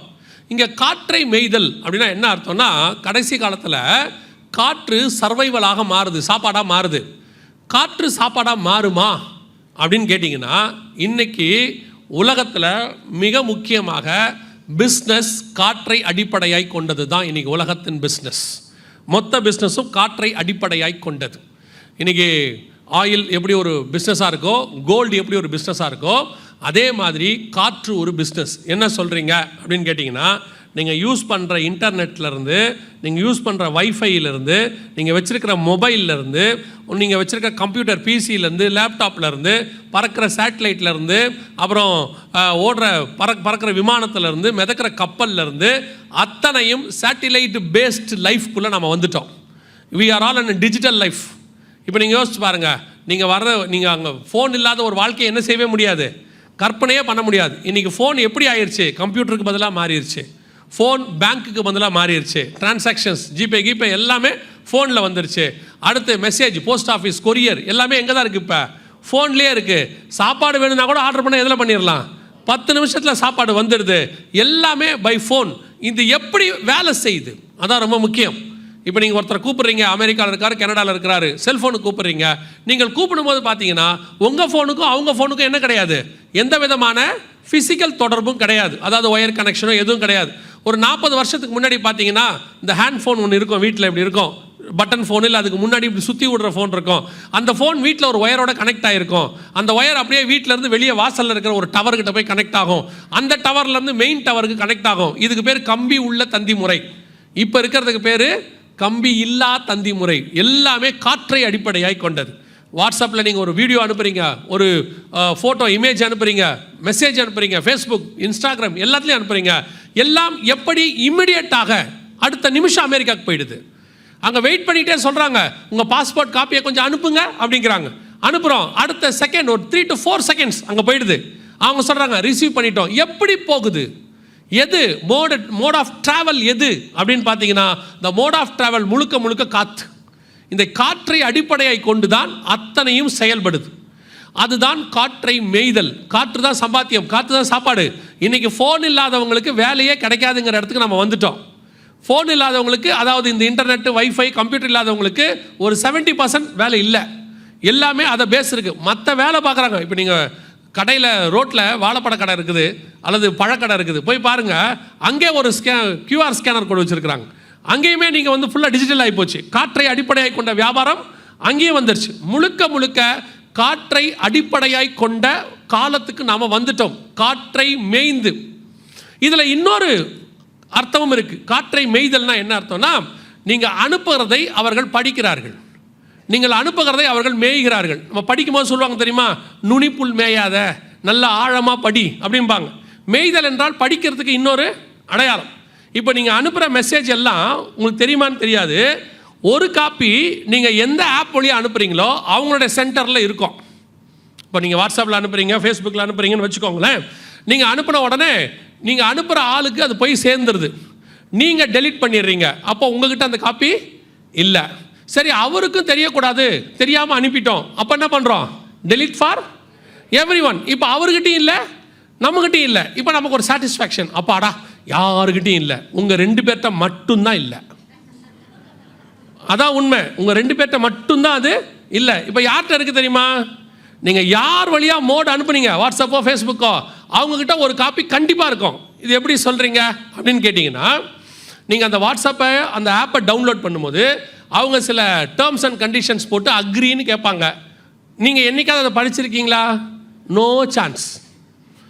சரி, நீங்கள் ஃபோன் வாங்கி புதுசாக வாங்கணுன்னா ஃபோனை ஆன் பண்ணுறீங்கல்ல, அது ஒரு 2-3 கேள்வி கேட்கும். படிச்சிருக்கீங்களா? No chance. நம்மளை பொறுத்த வரைக்கும் ஃபோனு உடனே ஆன் ஆகணும். நம்மளை பொறுத்த வரைக்கும் அந்த ஆப்பு உடனே வேலை செய்யணும். அதில் என்ன கேட்டாங்க? 3 முக்கியமான கேள்விகள் இருக்கும். ஒன்று, இப்போ நீங்கள் கொடுக்கக்கூடியதான உங்கள் ஃபோனில் இருக்க கான்டாக்ட்ஸு, இமெயில்ஸு எல்லாத்தையும் நாங்கள் என்ன செய்வோம்? அக்சஸ் பண்ணிக்கொள்வோம். ஓகே, ஆமாம் தானே? நமக்கு இருக்கிற கான்டாக்ட் மொத்தம் யார்கிட்ட இருக்குது? இப்போ நீங்கள் என்னென்ன ஆப் வச்சுருக்கிறோ எல்லாருக்கிட்டையும் இருக்குது. அடுத்து உங்கள் இமெயில்ஸ் எல்லாத்தையும் நாங்கள் என்ன பண்ணுவோம்? அதை நாங்கள் ஆக்சஸ் பண்ண தொடங்குவோம். ஓகே, என்ன வேணும் எடுத்துக்க. கடைசியாக உங்கள் வீடியோஸ், இமேஜஸ், உங்களுடைய காரியங்கள் எல்லாத்தையும், ரெக்கார்ட் எல்லாத்தையும் நாங்கள் ஒரு காப்பி வச்சுப்போம். ஓகே, நீ ஆனானா போதும், எல்லாம் ஒரு காப்பி. அதில் கடைசி கேள்வி அவன் சொல்லுவான், எங்களுடைய காரியங்களை எங்கள் தேர்ட் பார்ட்டிஸ்க்கு நாங்கள் என்ன செய்வோம்? ஷேர் பண்ணுவோம். நீங்கள் அதை படிச்சிருக்கவே மாட்டீங்க. ஓகே. நடுவில் அந்த பிரச்சனை ஒன்று வந்துச்சு. US செனட்டில் கூகுளோடைய CEO கூப்பிட்டு கேட்டாங்க, உங்ககிட்ட இருக்கிறது எல்லாமே சேஃபாக இருக்கா? யாருக்கிட்டையாவது போகுமா? அவர் சொன்னார், தேர்ட் பார்ட்டிஸ்க்கு போகும், அவங்களுக்கு போகும். ஏன்னா அவங்க பெர்மிஷனோட தான் நாங்கள் அனுப்புகிறோம். அவங்க பெர்மிஷன் பண்ணாட்டி நாங்கள் அனுப்ப மாட்டோம். நீங்கள் பெர்மிஷன் என்றைக்காவது அனுப்பாமல் இருக்கீங்களா? நாம் கொடுத்தாச்சு. இப்போ நீங்கள் உங்களுடைய நம்மளுடைய எல்லா டீட்டெயிலும் யாரோ ஒருத்தர் கையில் என்ன செய்யுது? இருக்கு.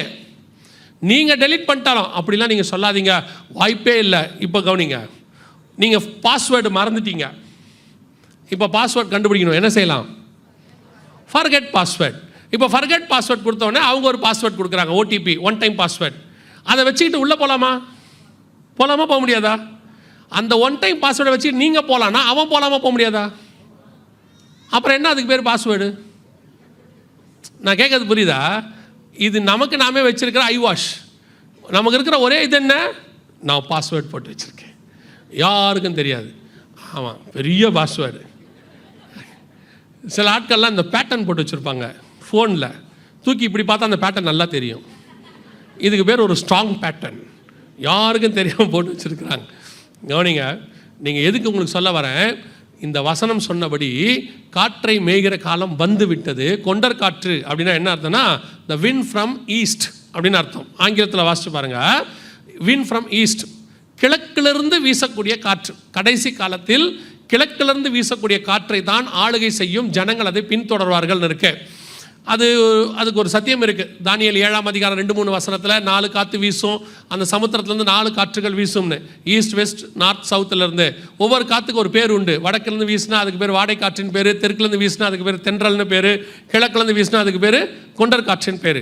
இது ஒவ்வொன்றுத்துக்கும் பின்னாடியும் ஒரு பவர், ஒரு சக்தி அல்லது ஒரு விதமான ஆளுமை வரும். அது கடைசி காலத்தில் ஃப்ரம் ஈஸ்ட் அதுதான் ஆளுகை செய்ய போகிறது. கிழக்கிலிருந்து வரக்கூடிய வெளிப்படுத்தல் 16ஆம் அதிகாரத்தில் நீங்கள் வாசித்து பார்த்தீங்கன்னா 12-13 வசனத்திலிருந்து சூரியன் உதிக்கும் திசையிலிருந்து ராஜாக்கள் வருவாங்கன்னு இருக்கும். சூரியன் உதிக்கும் திசைனா கிழக்கு, ஃப்ரம் ஈஸ்ட். உங்களுக்கு தெரியும் நினைக்கிறேன், ஒரு வேளை தெரிஞ்சிருக்காட்டியும் பரவாயில்ல. இது வரைக்கும் நீங்கள் யூஸ் பண்ண 4G எல்லாமே ஃப்ரம் வெஸ்ட், வெஸ்டோடைய கண்டுபிடிப்பு. 5G அண்ட் 6G வரப்போது. 5G அண்ட் 6G பார்த்தீங்கன்னா முழுக்க ஃப்ரம் ஈஸ்ட். இது ஹுவே நிறுவனம் தான் கண்டுபிடிச்சது 5G, சைனீஸ். இப்போ இதுதான் டோட்டல் வேர்ல்டை டேக் ஓவர் பண்ணிக்கிட்டு இருக்குது. இனி அடுத்து ஜப்பனீஸ் 6G வரப்போகுது. ஸோ உலகம் முழுக்க கொண்டர் காற்று ஃப்ரம் ஈஸ்ட் கடைசியாக டேக் ஓவர் பண்ணுற காலகட்டத்துக்குள்ளே நாம் வந்திருக்கிறோம். இதில் நீங்கள் நானும் சேஃபாக இருக்க வேண்டிய விஷயம் என்னென்னா, நீங்கள் அனுப்ப வேண்டிய மெசேஜ் எதுவோ அதை மட்டும் அனுப்பிட்டு நீங்கள் தேவையில்லாததை அனுப்பாமல் இருந்தீங்கனாலே போதும். இன்றைக்கி என்ன நடந்துகிட்ருக்குன்னா, என்ன தேவை இருக்குதோ இல்லையோ சும்மாவாவது ஒரு நாளைக்கு மெசேஜ் அனுப்பலை. சில ஆட்களுக்கெல்லாம் மெசேஜ் ஃபோபியான்னு ஒன்று இருக்குது. 10 நிமிஷத்துக்கு ஒரு தடவை ஃபோன் எடுத்து பார்ப்பாங்க, மெசேஜே வரலையே. நம்ம ஃபோன் வாங்கின காலத்தில் மெசேஜ் வந்தோன்னா டங்குன்னு அடிக்கும். அடித்தா தான் மெசேஜ் எடுத்து என்ன செய்வோம், எடுத்து பார்ப்போம். இப்போ அப்படி இல்லை, 5 நிமிஷத்துக்கு ஒரு தடவை அவங்களே எடுத்து பார்க்குறாங்க, என்ன மெசேஜ் எதாவது வந்திருக்குதா. அப்புறம் வரலன்னா அவனுக்கு டென்ஷன் ஆகுது, ஏன் யாருமே எனக்கு மெசேஜ் அனுப்பலை. அப்புறம் ஃபோன் பண்ணி கேட்குறான், வாட்ஸ்அப் வேலை செய்யுதா, எனக்கு ரொம்ப நேரமாக மெசேஜே வரல. எவ்வளோ ஃபோபியா ஆகிடுச்சு பாருங்கள் அவனுக்கு. மெசேஜ் வராட்டி அவனுக்கு ஒரு மாதிரி இருக்குது, ஏன் வரல, எதனால் நடக்கலை அப்படின்னு. உங்கள் மெசேஜ்கள் எல்லாம் படிக்கப்படுகிறது, உங்கள் மெசேஜ்கள் கண்காணிக்கப்படுகிறது, உங்கள் மெசேஜஸ் ஒரு இடத்தில் ஸ்டோர் பண்ணப்படுகிறது. ரொம்ப கேர்ஃபுல்லாக இருங்க. அதுதான் நான் உங்களுக்கு சொல்கிறேன். நான் சொல்கிறத நீங்கள் வேணால் ட்ரை பண்ணி பாருங்கள். சும்மா உங்களுடைய வாட்ஸ்அப்பில் யாருக்காவது உங்கள் ஃப்ரெண்ட்ஸுக்கு ஏதாவது ஒரு பிராண்டடாக உள்ளதான ஒரு விஷயத்தை அனுப்பி பாருங்கள். எனக்கு இந்த பிராண்டு வேணும், அல்லது இந்த பிராண்ட் ஷூஸ் வேணும், இல்லை இந்த ஷர்ட் வேணும், அல்லது இப்படி ஒரு கார் தேடுறேன், இப்படி ஏதாவது அனுப்பி பாருங்கள். ஒரு தடவைக்கு 2 தடவை அனுப்புங்க, 2 தடவைக்கு 3 தடவை அனுப்புங்க. அடுத்த 24 ஹவர்ஸ் அல்லது 48 ஹவர்ஸ்க்குள்ளே நீங்கள் யூஸ் பண்ணுற ஏதாவது ஒரு மீடியாவில், அது மெயிலோ அல்லது ஃபேஸ்புக்கோ ஏதோ ஒன்றில் அந்த நீங்கள் கேட்ட பொருளுடைய விளம்பரம் ஒன்று வரும்.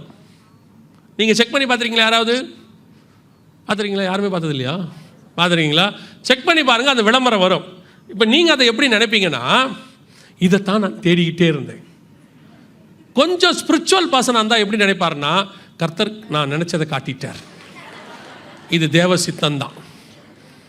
ஏன்னா ஒரு பயங்கர எல்லாத்தையுமே எப்படி பார்க்குறாரு, ஸ்பிரிச்சுவலாக பார்க்குறதுனால, நான் இதைத்தான் தேடிக்கிட்டு இருந்தேன், கர்த்தர் காட்டிட்டார். இல்லை, நீங்கள் அனுப்புகிற ஒவ்வொரு மெசேஜும் என்ன செய்யப்படுது, படிக்கப்படுகிறது. ரொம்ப கேர்ஃபுல்லாக இருங்க, தேவையில்லாததை அனுப்பாதீங்க. அவங்களே சொல்கிறாங்க, முக்கியமான பாஸ்வேர்ட்ஸ் எல்லாம் ஃபோனில் என்ன செய்யாதீங்க, வைக்காதீங்க. பேங்க் அக்கௌண்ட்டை ஃபோனில் அவங்களே சொல்கிறாங்க. ஏன் அப்படின்னு கேட்டிங்கன்னு சொன்னால், முழுவதும் ஒரு சேஃப் இல்லாத இடம் தான் உங்கள் ஃபோன். உங்கள் ஃபோன் என்பது ஒரு சேஃப் இல்லாத இடம். அது உள்ளே நீங்கள் எல்லாத்தையும் வைக்கிறீங்க, தேவையில்லாது. ஒரு சிலர்லாம் பார்த்தீங்கன்னா இந்த செல்ஃபின்னு ஒன்று வந்திருக்கு. இது அதை மாதிரி ஒரு என்ன செய்கிறது, என்ன சொல்கிறதுனே தெரில. அது அப்படி ஒன்று இருக்குது. ஒரு நாளைக்கு 100 தடவை கோணல் மானலாக ஃபோட்டோ எடுத்துக்கிட்டே இருக்குது. இப்படி எடுக்குது, அப்புறம் அதுக்கே பிடிக்கல, டெலீட் பண்ணுது, திருப்பி இந்த பக்கம் வச்சு எடுக்குது, எடுத்து பார்க்குது. அதுவும் எதுக்கு அவ்வளோ எடுப்பியா ஃபோட்டோ? நான் ஸ்பிரிச்சுவலாகவே வசனத்தின்படியே சொல்கிறேன். செல்ஃபியெல்லாம் வந்து கடைசி காலத்தில் ஒரு விதமான உங்களை வந்து கர்த்தரை வந்து டைவர்ட் பண்ணுறது. தீமோத்தேயுக்கு எழுதும் போது பவுல் சொல்வார், 2 தீமோத்தேயு 3ஆம் அதிகாரம் 1-2 வசனங்கள் வாசிங்க பார்ப்போம். தீமோத்தேயுக்கு எழுதின 2வது நிருபம் 3ஆம் அதிகாரம் 1-2 வசனம். மேலும் கடைசி நாட்களில் கொடிய காலங்கள் வரும் என்று அறிவாயாக. நல்லா கவனிங்க, கொடிய காலங்கள் வரும் என்று. கடைசி நாட்களில் எப்பேற்பட்ட ப்ராஃபஸி எழுதுறார் பாருங்க. கடைசி நாட்களில் கொடிய காலங்கள் வரும் என்று அறிவாயாக. எப்படியெனில் மனுஷர்கள் தற்பிரியராயும். ஃபர்ஸ்ட் பாயிண்ட், மனுஷர்கள் என்னவா இருப்பாங்க? தற்பிரியம்னா என்ன? செல்ஃபி. நாமே தற்பிரியம், அப்படியே பார்க்கறது, இப்படி பார்க்கறது, அப்படி பார்க்கறது, எடுக்கிறது. அதாவது நீங்கள் ஃபோட்டோ எடுக்கிறத நான் தப்பாக சொல்லலை. எதுக்கு அவ்வளோ எடுக்கிறீங்க? இந்த ஃபோட்டோ ஃபோபியா இப்போ வந்து அப்படி ஆயிட்டுருக்கு. ஹோட்டலுக்கு போய் உக்காந்தோம்னா, முந்தியெல்லாம் சாப்பாடு வந்தோடனே எல்லாம் சேர்ந்து ஜாமன் தானே பண்ணுவோம். இப்போ வந்த உடனே இப்படி எக்குது. ஜாம் பண்ணுறதே இல்லை, கையை வைக்க போனால் இருங்க கையை வச்சிடாதீங்க. எடுத்து உடனடியாக ஸ்டேட்டஸோ இல்லை யாருக்கோ அத்தியா வி ஆர் இன் மெக்டொனால்ட்ஸ். அவன் சாப்பாட்டுக்கு இல்லாமல் இருக்கான், வயிறு எறிகிறான், பாவமாக இருக்குது. இது சாப்பிட்டு வந்தோன்னா மம்மிகிட்ட சொல், மம்மி வயிறு ஒன்று மாதிரி இது உன் வயிற்றுக்கு ஒரு பிரச்சனை இல்லை, அவன் வயிறு எரிஞ்சிட்டாங்க. அவன் பார்க்குறான், நல்லா மொக்குது, நல்லா தின்னுது, எப்படி இருக்குது பாருங்க. போனவொடனே அப்படி எடுத்தவொடனே ஹோட்டலில் சாப்பிட்றதே இல்லை இப்போல்லாம். எல்லாத்தையும் வச்சுட்டு வரிசையாக வச்சுட்டு டாப் ஆங்கிளில் வேறு எடுக்கிறாங்க உட்காந்து. எடுத்து போடுவி. அதாவது நீங்கள் ஃபோட்டோ எடுக்கிறது ஒரு அளவு வேண்டாமா? ஏன் எடுக்கிறோம், எதுக்கு எடுக்கிறோம்? அன்றைக்கி ஒரு ஆள் ஸ்டேட்டஸ் வச்சுருக்காரு, நான் பார்த்தேன். நாங்கள் குடும்பமாக கொடைக்கானல் போகிறோம். யாருக்கு வச்சார் இந்த ஸ்டேட்டஸு? நான் நினைக்கிறேன் அந்த ஊர் திருடனுக்கு. நாங்கள் யாரும் வீட்டில் இல்லை, நீங்கள் வேணால் விசிட் பண்ணிட்டு போங்க, ஃபேமிலியாக நாங்கள் ஊருக்கு கிளம்பிட்டோம். எதுக்கு அப்படி ஒரு ஸ்டேட்டஸ் வைப்பிய? மதர்ஸ் டே வருது, இவன் போடுறான், அம்மாவுக்கு என்னுடைய வாழ்த்துக்கள், அம்மாவுடைய ஃபோட்டோ போட்டு. அம்மா வீட்லேயே தான் இருக்குது, அந்த அம்மா கிட்ட ஸ்மார்ட் ஃபோனும் கிடையாது. இப்போ அந்த ஃபோட்டோவை அந்த அம்மா பார்க்க போதா? இல்லைன்னா அந்த அம்மா திருப்பி அதை பார்த்துட்டு லைக் போட்டு 3 அனுப்புவா போது? கூட இருக்கிற அம்மாவுக்கு வாழ்த்து சொல்ல முடியாது, ஹாப்பி மதர்ஸ் டேன்னு அம்மா ஃபோட்டோ போடு. எதுக்கு? எவ்வளோ அவன் ஃபோபியான்ற. அதாவது பார்க்க முடியாத அம்மா வெளிநாட்டில் இருக்குன்னா அதுக்கு ஏதோ அனுப்பி விட்டா பரவாயில்ல, அம்மா நான் உன்னை நேசிக்கிறேன். அவன் ஃபோனே பண்ணி கூப்பிட மாட்டான், சும்மா மதர்ஸ் டே அன்றைக்கி மட்டும் ஸ்டேட்டஸ் வைப்பான். இந்த உண்மையாக மதரை நேசிக்கிறவன் மதர்ஸ் டேவை பற்றி கவலையே படாம. யோசிச்சு பாருங்கள், இந்த மதர்ஸ் டேலாம் ஏன் வந்துச்சுன்னா, அமெரிக்காவில் 16 வயசுலேயே வீட்டு விட்டு போயிடுவான், வெஸ்டர்ன் கண்ட்ரீஸில். அவன் வருஷத்துக்கு ஒரு தடவையாவது அம்மா அப்பாவை தேடணுன்றதுக்காக இந்த மதர்ஸ் டேன்னு வச்சு மதர்ஸ் டே அன்றைக்கி வருவான். 5 நிமிஷம் தான் இருப்பான், ஒரு பொக்கே மாதிரி ஒன்று கொடுத்துட்டு ஐ லவ் யூ மம்மி அப்படின்னு சொல்லிட்டு ஒரு முத்தம் கொடுத்துட்டு போயிடுவான். நம்ம தலையெழுத்து வாழ்ந்ததுலேருந்து சாவர வரைக்கும் அம்மா அப்பா கூட தானே இருக்கிறோம், இல்லையா? நம்ம நம்ம நம்ம அப்படி தானே இருக்கோம். ஆமாம், வந்த அம்மா திட்டுற வரைக்கும் நம்ம அம்மா நம்ம கூட தானே இருக்குது. புரிஞ்சாலும் சரி, புரியாவிட்டாலும் சரி, சரியா? ஆமாம் தானே? வந்த அம்மா திட்டுற வரைக்கும் பெத்த அம்மா கூட தானே இருக்குது. அப்புறம் என்ன மதர்ஸ் டே தனியாக கொண்டாடுறது? முழிச்சா அம்மா தான் முன்னாடி உட்காந்துருக்கு, தூங்க போகிறோமோ அம்மாவை பார்த்துட்டு தான் தூங்க போகிறோம். இதில் என்ன ஹாப்பி மதர்ஸ் டே? அதாவது மதர்ஸ் டே கொண்டாடுறது நான் குற்றமாக சொல்லலை, அது வந்த நோக்கம் வேறு. சரி, அப்படியே கொண்டாடுறீங்களே, கூட இருக்க அம்மா கிட்ட சொல்லாமல் கொண்டு போய் ஓல்டேஜ் ஹோமில் விட்டுட்டு ஹாப்பிஸ் மதர்ஸ் டேன்னு போடுறான். கவனிச்சுக்கொள்ளுங்க, இந்த கடைசி காலத்தில் உங்களுடைய சோஷியல் மீடியா மிக மோசமாக போயிட்டுருக்கு. அதுக்கு அடுத்த லைனில் என்ன சொல்கிறார் பாருங்க, எவ்வளோ அழகான ப்ராபசி பாருங்கள். ஓசியா 12:1 அந்த வசனத்தை வாசிங்க பார்ப்போம். 12:1 வாசிங்க. எப்ராயிம் காற்றை மேய்ந்து கொண்டற் காற்றை பின்தொடர்கிறான், அவன் நாள்தோறும் பொய்யையும் கேட்டையும் வர்த்திக்க பண்ணி. காற்றொலியா என்ன பண்ணுறானா? எவ்வளோ அழகான ப்ராபசி பாருங்க. இன்னைக்கு மீடியாவில் ஆல் ஓவர் த வேர்ல்டு நான் சொல்கிறேன், வரக்கூடிய விஷயங்கள் பாதி பொய், மீதி கேடு. ஒரு 5 to 10% நன்மையானது வந்தால் பரவாயில்ல. ஒரு பீரியடில் டெய்லி பேப்பர் வரும். பேப்பர் எடுத்திங்கன்னா எங்கேயாவது ஒரு இடத்துல தான் கொலை, விபத்து இப்படி வரும். இப்போல்லாம் சென்சேஷனல் நியூஸ் எதுன்னு கேட்டிங்கன்னா கொலை, விபத்து, பூமி அதிர்ச்சி, இதுதான் சென்சேஷனல் நியூஸ். அதை தான் ஃபஸ்ட்டு போடுறாங்க. டெய்லி பாருங்கள், நீங்கள் டிவி எடுத்து பாருங்கள், ஃப்ளாஷ் நியூஸ்னு போட்டாலே பயமாக இருக்குது நமக்கு. எங்கேயோ ஒன்று போச்சு, எவனோ ஒருத்தன் ஜெயிலுக்கு போயிட்டான், ஏதோ ஒரு இடத்துல நிலச்சரிவு, ஏதோ ஒரு இடத்துல விபத்து, இதான் ஃப்ளாஷ் நியூஸ். ஃப்ளாஷ் நியூஸ்னு எடுத்துக்கிட்டாலே இவ்வளோ தான் வந்துகிட்ருக்கு, பொய் இல்லை கேடு. அதே மாதிரி வர்றதில் பாதி பொய். நல்லா மனசில் வச்சுக்கொள்ளுங்க, நீங்கள் பார்க்குற நியூஸ் எல்லாமே என்ன கிடையாது, நிறைய சேனல்ஸ் கரப்டட். அவங்க பொய்யை போட்டால் நல்லா போகும். ஏன்னா இப்போ நம்ம மைண்டு எப்படிப்பட்ட மைண்டுன்னு கேட்டிங்கன்னா, நல்ல விஷயத்தை போட்டால் பார்க்குறதுக்கு எப்படி இல்லை, ஜனங்க தயாராக இல்லை. இப்போ நாங்களே எங்கள் வீடியோவை பார்க்குறோமே, எங்கள் சேனலில் போட்டுக்கிட்டு இருக்கிறோமே, மகிமை மேல் மகிமை அடைந்து அப்படின்னு செய்திக்கு தலைப்பை வச்சோம்னா 10,000 பேர் தான் பார்க்குறான். மகிமையா? சரி இருக்கட்டும். அதுவே இப்படி வச்சு பாருங்க, உலகத்தின் அழிவு நாளை நடப்பது என்ன, 20,000 பேர் அட்டஸ்ட் வச்சு பார்த்துறான். நம்ம ஏதாவது ஒன்று ஸ்பிரிச்சுவலாக நல்ல நம்மளே யோசித்து வைக்கிறோம், நல்ல டைட்டிலாக வைப்போம், கர்த்தருக்குள் வளர்ச்சி அடைவது எப்படின்னா வர்றதுக்கு மாட்டேங்கிறான். இதுவே இப்படி வைக்கணுங்கிறான் அவன் எதிர்பார்க்கறது. இப்போ நான் வைக்கிறதில்ல, எங்கள் சேனலில் நாங்கள் போடும் போது அப்படிப்பட்ட ஒரு தம்ப்லைன் கூட வைக்கிறதில்ல. ஆனால் எங்கள் மெசேஜ் எடுத்து நிறைய பேர் என்ன செய்கிறாங்க, அவங்க போடுறாங்க, கிட்டத்தட்ட எத்தனையோ சேனலில் போடுறாங்க. அந்த சேனலில் இருக்க தம்ப்லைன்லாம் பார்க்கும்போது எனக்கே பக்கு பக்குன்னு இருக்கும். அடுத்து நடக்க போவது என்ன, எம்டி ஜெகன். நானே உள்ளே போய் பார்க்குறேன், என்னடா நடக்க போகுது, அப்படி என்னடா சொல்லிட்டோம் நம்ம. ஏன்னா எனக்கே சந்தேகம் வந்துடுது, ஒரு வேகத்தில் ஏதாவது பேசிட்டோமோ அப்படின்னு சொல்லி எனக்கே சந்தேகம் வந்துடுது. அன்னைக்கு ஒருத்தர் போட்டார் தம்ப்லைனில், சாத்தான் குளத்தில் நடந்தது என்ன, எம்டி ஜெகன் விளக்கம் அப்படின்னு. அங்கே ஏதோ ஒரு பிரச்சனை நடந்துச்சு தூத்துக்குடி சாத்தான் குளத்தில். எனக்கு நம்ம பேசியிருக்க மாட்டோமே, இதெல்லாம் நடந்திருக்காதே, எப்படி யாராக இருக்கும். அப்புறம் எனக்கு ஒரு சந்தேகம், ஒருவேளை ஒரு ஃபோர்ஸில் பேசிட்டோமோ ஏதோ அது அப்படின்னு உள்ளே போய் பார்த்தா சாத்தான் குள சம்பவத்துக்கு 3 வருஷத்துக்கு முன்னாடி நடந்த ஒரு மெசேஜ், அதுக்கும் இதுக்கும் சம்பந்தமே இல்லை. அப்புறம் கூப்பிட்டு அந்தால, யோ ஏயா இப்படிலாம் ஒரு தம்ப்லைன் வைக்கிற, அதை முதல்ல எடுயா, எனக்கே பயமாக இருக்குன்னு சொன்ன பிறகு அப்புறம் ரிமூவ் பண்ணிட்டு அதுக்கப்புறம் அவர் அதுக்கு மாற்றா ஒன்று வச்சிருக்காரு, குல நடுங்க வைக்கும் செய்தி. அதாவது அதை எடுத்துட்டு அதுக்கு பதிலாக அவர் என்ன செய்தி வச்சிருக்காரு, குலை நடுங்க வைக்கும் செய்தி. இப்போ எப்படி இருக்கு, இப்போ அவன் இன்னும் என்ன வைக்கல, வீச்சருவாளுடன் எம்டி ஜெகன் துரத்தினார், இவ்வளோதான் அவன் போடலை, மற்றபடி எல்லாம் பர்ஃபெக்ட். அவன் வச்சிருக்கிறதெல்லாம் அப்படி தான் இருக்கு. அதனால் விசுவாசிகளுக்கு சொல்கிறேன், எங்கள் சேனல் வந்து நான் ஏதோ ப்ரொமோட் பண்ணுறேன்னு நினச்சிக்காதீங்க. எங்கள் சேனல் வந்து HLM04ன்னு ஒரு சேனல் தான் இருக்கு. இந்த ஒரு சேனலில் இப்படிப்பட்ட காரியங்கள் வராது. மெசேஜ் வரும், கடைசி கால அடையாளங்கள் வரும். ஆனால் மற்றது எல்லாம் எங்களுது இல்லை. நிறைய பேர் பார்த்து கூப்பிட்டு, என்ன பிரதர் பார்க்குறதுக்கு இப்போ வந்து நான் எந்த அளவுக்கு ஆயிட்டேன்னு கேட்டிங்கன்னா, இப்போ நீ சாப்பிட்றியா இல்லை எம்டி ஜெகன் மெசேஜ் போட்டு விட்டுமான்னு பையன்கிட்ட காட்டாத வர அது ஒன்று தான் நடக்கலை. இது இப்போ பூச்சாண்டி காட்டி என்னை வச்சு சாப்பாடு ஊட்டாமல் இருக்காங்க, அது மட்டும்தான் நடக்கலை. மற்றபடி என்னை எப்படி ஆக்கி வச்சுருக்காங்கன்னா, அவர் மெசேஜ் கேட்டாலே பயம்னு இருக்குது. கடைசியில் இப்போ எனக்கே பயமாக இருக்குது, என்னடா நடக்க போகுதுன்னு. கவனிச்சுக்கொள்ளுங்க, இன்றைக்கி மீடியாவில் வர்றதில் பாதி பொய், மீதி கேடு. அதே மாதிரி எங்கள் பேரை வச்சு நான் யூஸ் பண்ணிக்கிறவங்கள தப்பாக எடுத்துக்காதீங்க. எங்கள் பேரை வச்சு யாராவது ஆஃபரிங் கேட்டால் கொடுத்துடாதீங்க, சரியா?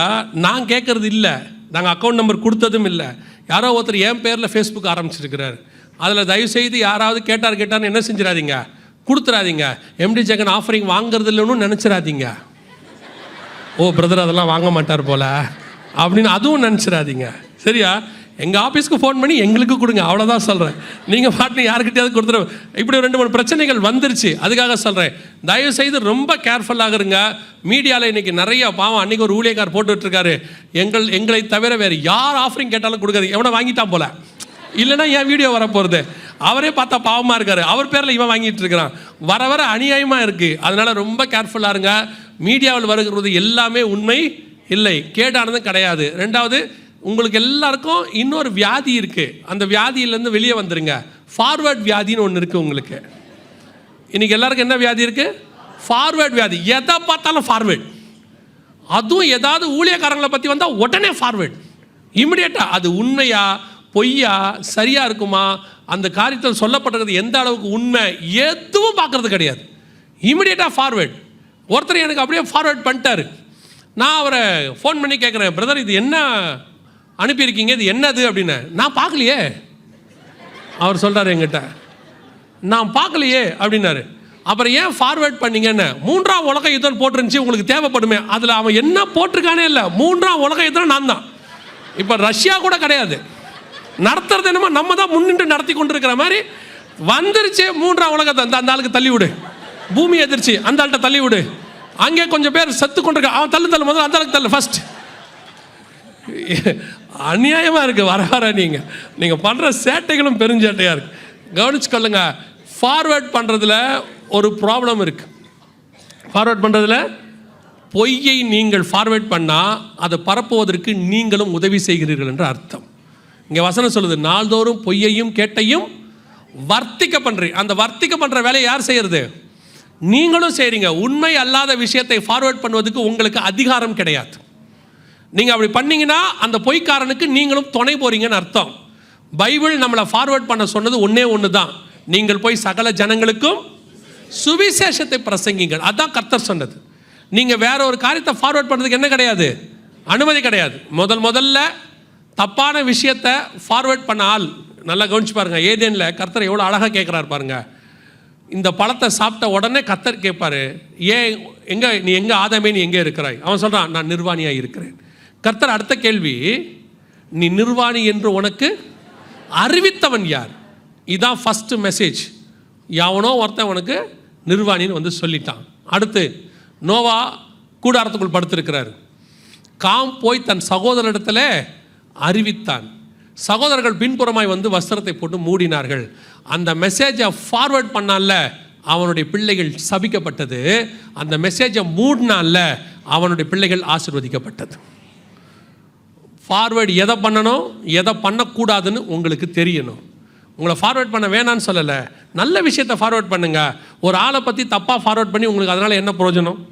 ஒரு பிரயோஜனம் இல்லை. அதுக்கு பதிலாக கிறிஸ்துவை பற்றி ஃபார்வேர்ட் பண்ணுங்கள், சுவிசேஷம் ஃபார்வேர்ட் பண்ணுங்கள். ஒரு வேளை ஒருத்தன் அதில் ரட்சிக்கப்பட்டால் அதை உங்கள் கணக்கிலே கர்த்தர் பரலோகத்திலே வைத்துக் கொள்வார். நீங்கள் எத்தனை பேர் காலையில் வசனம் அனுப்புகிறீங்க, அவன் பார்க்குறானோ இல்லையோ, ஆனால் அனுப்புகிறீங்க தெரியுமா? அது யாரோ ஒருத்தருக்கு பேசும், யாரோ ஒருத்தரோடு கூட இடைப்படும். ஒரு சில நேரத்தில் அப்படி அனுப்புகிற மெசேஜ் எனக்கு வந்து பல நேரத்தில் எங்கூட பேசியிருக்கு, உடனே உங்கள் நம்பர் கொடுங்க பிரதர் நான் அனுப்புகிறேன்னு தயவு செஞ்சு அனுப்பிடாதீங்க. ஏற்கனவே நான் இன்பாக்ஸு ஃபுல்லாக உட்காந்துருக்கேன். நான் சொல்கிறேன், சில ஆட்களுக்கு அது ஒரு பழக்கம் இருக்குது, ஃபார்வர்ட் பண்ணுறது. ரொம்ப கேர்ஃபுல்லாக இருந்து கொள்ளுங்க. பொய்யையும் கேட்டையும் வர்த்திக்க பண்ணுற காலம் இது. டிவியாக இருக்கட்டும், எது வேணா இருக்கட்டும், பாதிக்கு மேலே பொய் அவங்க சொல்கிறது. அப்புறம் அதை மறந்துட்டு அவனே நாளைக்கு வேற மாதிரி பேசுகிறான். அடுத்து அந்த வசனம் வாசிங்க, 12:1 ஓசியா. எப்ராயிம் காற்றை மேய்ந்து கொண்டற்காற்றை பின்தொடர்கிறான். அவன் நாள்தோறும் பொய்யையும் கேட்டையும் வர்த்திக்க பண்ணி அசீரியரோட உடன்படிக்கை பண்ணுகிறான். எப்ராயிம் இஸ்ரவேல் யாரோட உடன்படிக்கை பண்ணுமா? அந்த தீர்க்கதரிசனம் நிறைவேறிடுச்சு. இங்கே பாருங்க, இது அசீரியரோடுக்கான உடன்படிக்கை. அதாவது இஸ்ரவேல் அரபு நாடுகளில் இருக்கக்கூடிய குறிப்பாக 7 நாடுகள், துபாய், ஷார்ஜா, இந்த மாதிரி இருக்கக்கூடியதான அபுதாபி, இந்த மாதிரி 7 நாடுகள் இருக்குது. இந்த 7 நாடுகளோட சைன் பண்ணிருச்சு அசீரியரோட. இது நடந்தது 2021. இந்த சைன் பண்ணும் போதே நாங்கள் சொன்னது, இந்த சைன் வந்து தீர்க்க தரிசனத்துக்காக பண்ணப்படுகிறது. ஆனால் நிச்சயம் இந்த இந்த இந்த ஐக்கியம் உடஞ்சி போகும். இப்போ உடஞ்சிருச்சு பாருங்க. ஏன்னா இஸ்ரவேல் எப்போவுமே யாரோடையும் சமாதானமாக இருக்க முடியாது.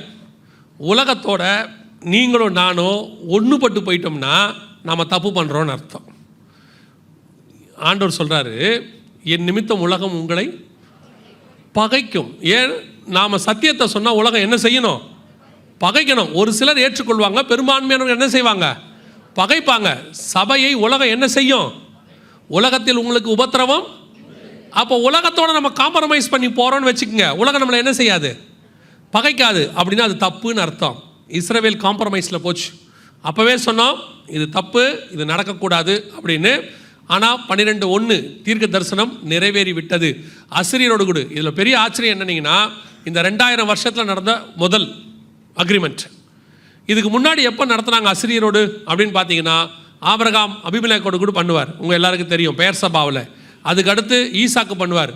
அப்புறம் யாக்கோபு சீரியரோடு லாபானோடு கூட ஒரு உடன்படிக்கை பண்ணுவார். அதுதான் அதுக்கப்புறம் இது.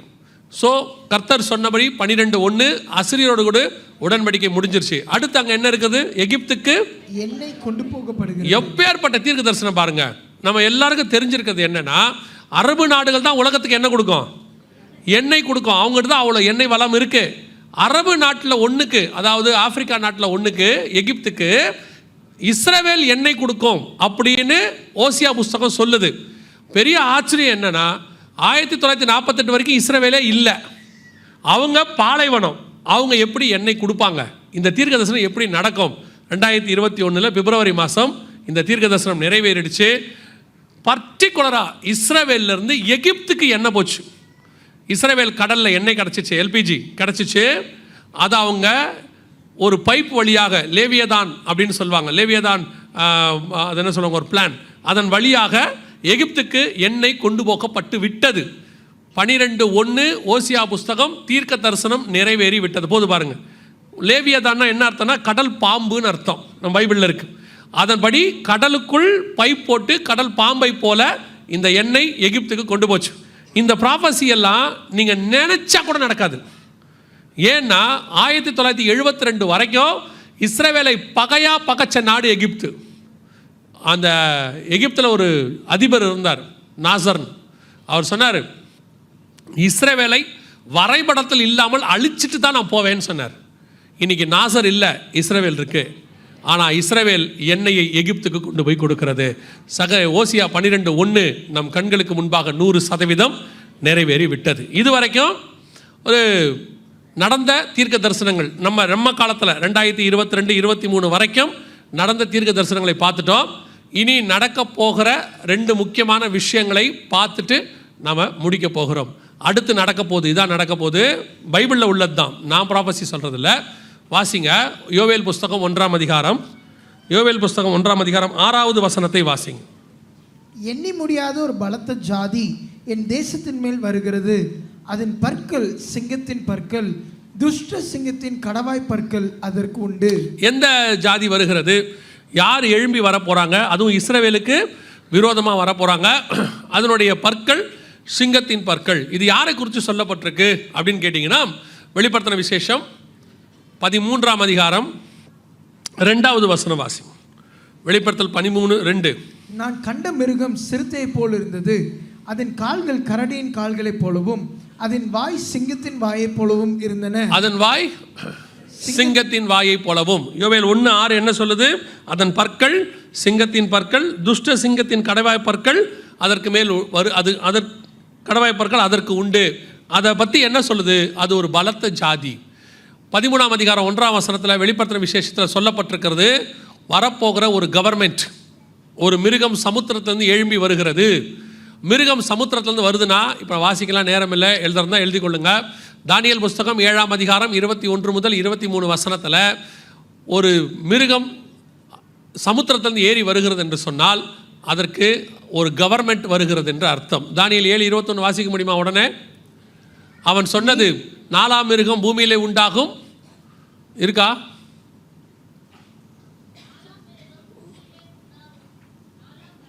தானியேல் 7:23. தானியேல் 7:23 அவன் சொன்னது 4ஆம் மிருகம் பூமியிலே உண்டாகும் 4ஆம் ராஜ்யமாம். அந்த சமுத்திரத்தில் வரக்கூடிய அந்த மிருகம் தான் வெளிப்படுத்தல் 13:1 இருக்கு. 4வது மிருகம் அது ஒரு ராஜ்யம், ஒரு கவர்மெண்ட். அந்த கவர்மெண்ட்டினுடைய வாய் சிங்கத்தின் வாய். இதை நம்ம எக்ஸ்பிளைன் பண்ணுறதுக்கு நேரம் இல்லை. இது எதை குறித்து சொல்லப்பட்டிருக்கிறது அப்படின்னு கேட்டிங்கன்னா, இப்போ வார் நடந்துட்டு இருக்குது இல்லையா?